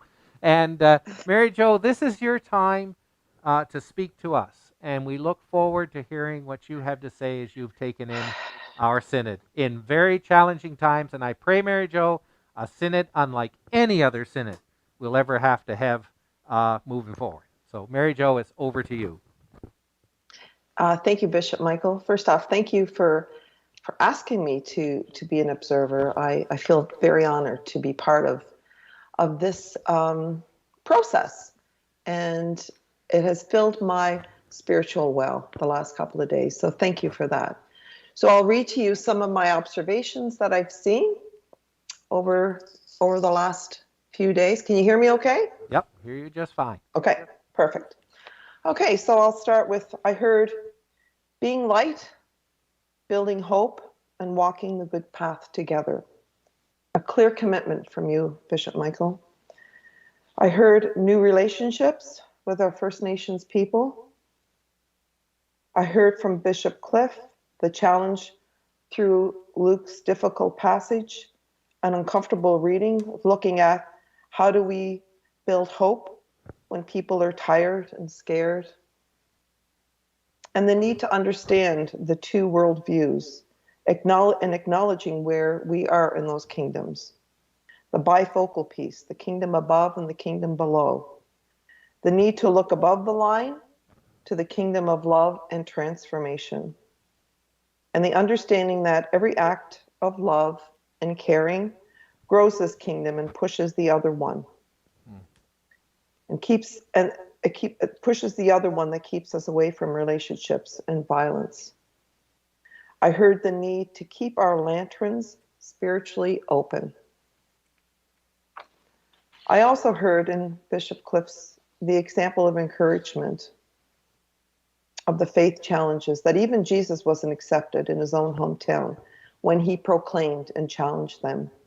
That even early Christians didn't respond the way the world wanted them to, and they offered dignity and life against a world of darkness. And I heard every time that we offer these gifts, we push away and shrink the other kingdom. I heard that even John the Baptist had doubts. And we also heard a story from Bishop Cliff that people of the North, that their faith lived on in every aspect of their life, and that we need to learn from them and listen to have a heart of God and right relationships with others. I heard that we need to try to dissolve the binaries that push against God's presence and grace as God tries to reach and transform us. And I heard three things about the gospel: that it's always astounding, it's never fair, and God always acts first. I also heard from Luke chapter 5 about provisional and problem, of how grace, like water, always finds a way.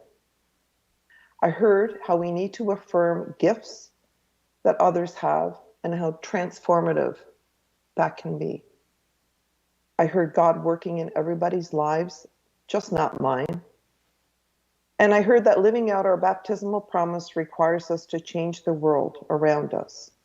And when we do this, we see the world differently. Every time we do an act of service, we shrink the kingdom of death, one act at a time. And in the small groups, the question around transformation, some of the talk was about it's limitless when we open our eyes to possibilities, that we're able to create and revitalize communities and parishes, and the ability to find a ministry that the community needs, and then the people will follow. And in you, Bishop Michael, I heard the common ground, find common ground by seeking higher ground. And the challenge of how are we being called? How do we push back against the other kingdom? And I liked the one egg salad sandwich at a time. It's very relational. Yeah, it is. And in the ministry presentation on Parham, we heard about faith and hope during devastation and how the Spirit still continues. And then Taylor's talk of how do we serve communities. We understand about relational ministry and the relevance of understanding the needs of the community by listening and working together. And in the diocesan report on the stretch and reach grants, I heard a will to support and encourage outreach through the process that isn't cumbersome and is accessible. I heard motivation in some of the talks and encouragement for these ministries. And in the bishop's charge, I heard that walking the good path together, the Mohawk saying, that even in the face of uncertainty to despair, all that happens in our world, the divine is there with us. The presence of the living God is our light and hope. We are called to be light, to live hope. I heard of work done through doors and social justice to be able to answer some of the needs and the belief that a better world is possible through the church locally and globally, and has to become a hope to create new relationships and care for our earth and those who are most in need. I heard of stewardship and a call to serve through intentional fiscal planning at the diocesan level that has allowed missionary outreach to move forward. I heard challenges of past year and gratitude for work done to those who serve in the diocese and in your communities. I heard and saw the image of the Israelites in the midst of uncertainty, but the ever presence of God. And we take hope and courage from that as we move forward. I heard, I have carved you in the palm of my hand. And in the small group feedbacks, I heard questions around evangelization in a new way and how do we do church, and ideas of how to create with church and community. The need for support in the rural church. I heard that we're still on the edge, not knowing what the future, but having faith and trust going into the unknown. I heard that we're called to do something new and exciting with vision, but the need for help and support in each other's communities as we move forward. I heard questions and uncertainty around how to move back to face-to-face church community. And I heard signs of hope of some of the rural churches growing with new families moving into the area. And finally, I heard themes around restorative justice and reconciliation, intentionality, listening, accompaniment, dialogue, discerning and responsibility, financial commitment, uncertainty, unknown, fear, but courage and strength, and hope and belief that the strength of a living God is with us as you move forward. Thank you. Thank you so much, Mary Jo, for your reflections, thoughtful and caring reflections. It is always a privilege to have the Synod Observer speak to us and offer from heart and soul what you've experienced during our time together. It is so important to have that opportunity to hear that voice, and you brought it so well to us today. Thank you so much, Mary Jo. You're very welcome, sir. Camera. The camera? Oh, yes, they're reminding me. I'm looking at you, Mary Jo, because I can see you on the screen, and there you are over there in the camera. So anyway, oh, it's good. I'm just going to shift over to the lectern now for our closing. And I want to take this salt and light candle with me. This has been, I keep this in my office. I've taken it with me around the diocese. When I traveled, if you remember, I took the cross of nails, the Coventry cross of nails with me, and this salt and light candle to talk about the ministry of reconciliation and our calling to be light for the world, salt for the earth, and all that we do in proclaiming the good news. And so it is a reminder as we come to our closing worship and to hear from Bishop William one more time in a brief reflection before we head for home. Just the work that we are called to do when we do the essential business of the church, but are fed and nurtured in heart and soul for the mission and ministry that will be entrusted to us.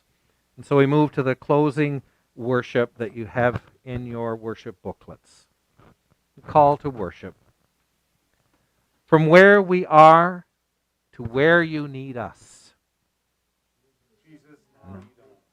From the security of what we know to the adventure of what you will reveal. To refashion the fabric of this world until it resembles the shape of your kingdom. Because good things have been prepared for those who love God. Bishop William, I invite your closing reflection.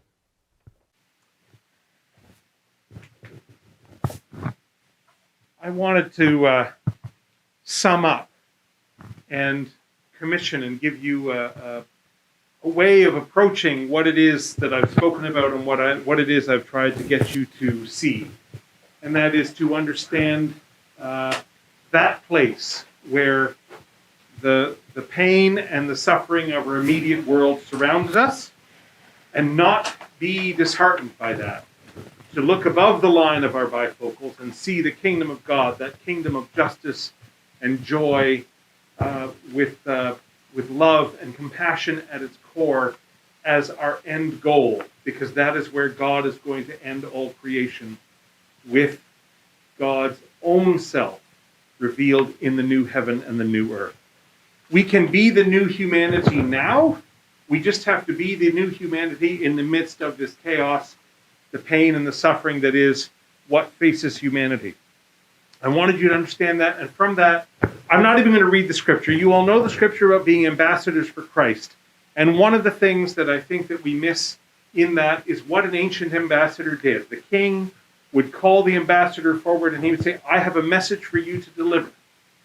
And then the king would rehearse with that ambassador over and over and over and over again, so that every emphasis on the right word, every syllable, no substitutions, every message was exactly repeated. It wasn't written down.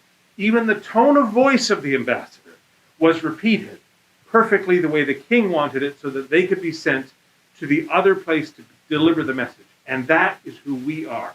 We need to take on the voice of Christ, his compassion, his love, his dedication, his vision, his understanding. We must see as Christ sees and speak as Christ speaks, exactly on the line between the two kingdoms, the kingdom of pain and suffering and domination that this world has formed for people in our systems, and the kingdom of justice and joy which Jesus has prepared for us in the new heaven and the new earth. And being a new humanity, being a new creature in Christ, is speaking those words in his tone, with his inflection, on the line. And if I can leave anything with you, go home humming, I walk the line, because that's where our ministry is. Yeah. That's where we belong, on the edges, because that's where Christ works. He keeps bringing the edges to the center, bringing the edges to the center, bringing the broken and the forgotten to the middle so that they are remembered and seen, bringing the hungry and the thirsty from the edges so that they are fed and watered, bringing the naked and the lonely from the edges to the center so that they are clothed and visited. Our job is to be ambassadors for him, to speak his words in his way, in the inflection tones of justice and love. And that is walking the line. Thank you all. God bless. God bless, William. Oh, just right here, William. Don't go anywhere, Bishop William. It's a small set. Oh, it's a small set, and we're both big bishops, I think. So, William, it was such a privilege to have you present with us here in the Diocese of Ontario, to bring the heart and soul of the preacher and the teacher and the pastor that you are. And when you mentioned, we were chatting about the fact, my friend and colleague and our mutual friend, Bishop Susan Bell, calls you that Barnabas figure. You are that Barnabas figure. You are the son of encouragement, and you have encouraged us through this synod with your words and in this commissioning today. You brought the heart and soul of the gospel to us, and you filled us to overflowing.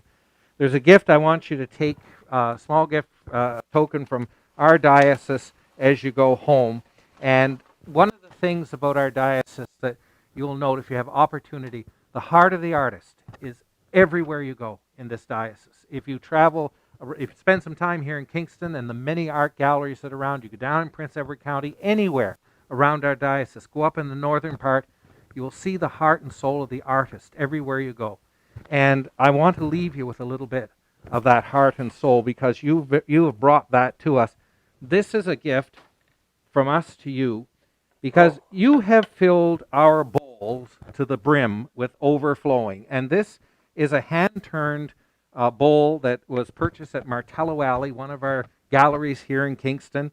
And it was turned by a man named Walt Suppick, Natural Turnings in Inverary, Ontario. And it is a stunner.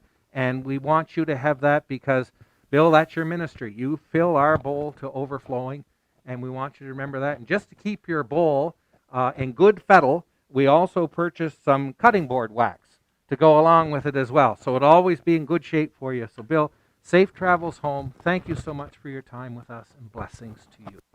Thank you. My cup runneth over. God bless you all. There we go. Yep, take that. carry on. Thank you, Bill, so much. Let us pray. Loving God, in your mercy, let us say a prayer for those who need to be remembered this day. Those who have made the news headlines today because of what they have done or said. Lord God, in your mercy, those who have been brought to our attention through the conversations and discussions of this synod gathering, loving God, in your mercy, those who are in hospital, in care, or a place which is strange to them, loving God, in your mercy, those in whose family, marriage, or close relationship there is stress and anxiety, loving God, in your mercy, those who are waiting for a birth or a death or news which will affect their lives, loving God, in your mercy, those who need to forget the God they do not believe in and meet the God who believes in them, loving God, in your mercy, those whose pain or potential we should not forget to share with God, loving God, in your mercy, loving God, we believe that you hear our prayer and will be faithful to your promise to answer us. When our eyes open again, may they do so not to end our devotions, but to expect your kingdom for Jesus' sake. Amen.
Let us hold this moment open to God's grace. A reading from the prophet Isaiah. In the year that King Uzziah died, I saw the Lord sitting on a throne, high and lofty, and the hem of his robe filled the temple. Seraphs were in attendance above him, and each had 6 wings. With 2 they covered their faces, and with 2 they covered their feet, and with 2 they flew. And one called to the other and said, Holy, holy, holy is the Lord of hosts. The whole earth is full of his glory. The pivots on the threshold shook at the voices of those who called, and the house filled with smoke. And I said, Woe is me, I am lost, for I am a man of unclean lips, and I live among a people of unclean lips. Yet mine eyes have seen the King, the Lord of hosts. Then one of the seraphs flew to me, holding a live coal that had been taken from the altar with a pair of tongs. The seraph touched my mouth with it and said, Now that this has touched your lips, your guilt has departed and your sin is blotted out. Then I heard the voice of the Lord saying, Whom shall I send, and who will go for us? And the people said, Amen. Blessings to each and every one of you. There is one item left to do, and that item is for me as bishop at the end of every synod to give my episcopal assent to all the proceedings of the synod. And with that, I give my assent to the proceedings of the 144th session of the Synod of the Diocese of Ontario, and would invite a motion to adjourn. I see many hands up, and so that has been moved and seconded, and I think voted on unanimously in the room. So may the Lord bless you and keep you. May the Lord make his face to shine upon you and be gracious unto you. And may the Lord lift up the light of his countenance upon you and give you his peace, henceforth, now, and forevermore. Amen. Blessings, everyone, and for those traveling from the hubs, safe home. Thank you for your attention and your diligence through this day. You handled Saul's armor well. Blessings, Synod. Bye-bye.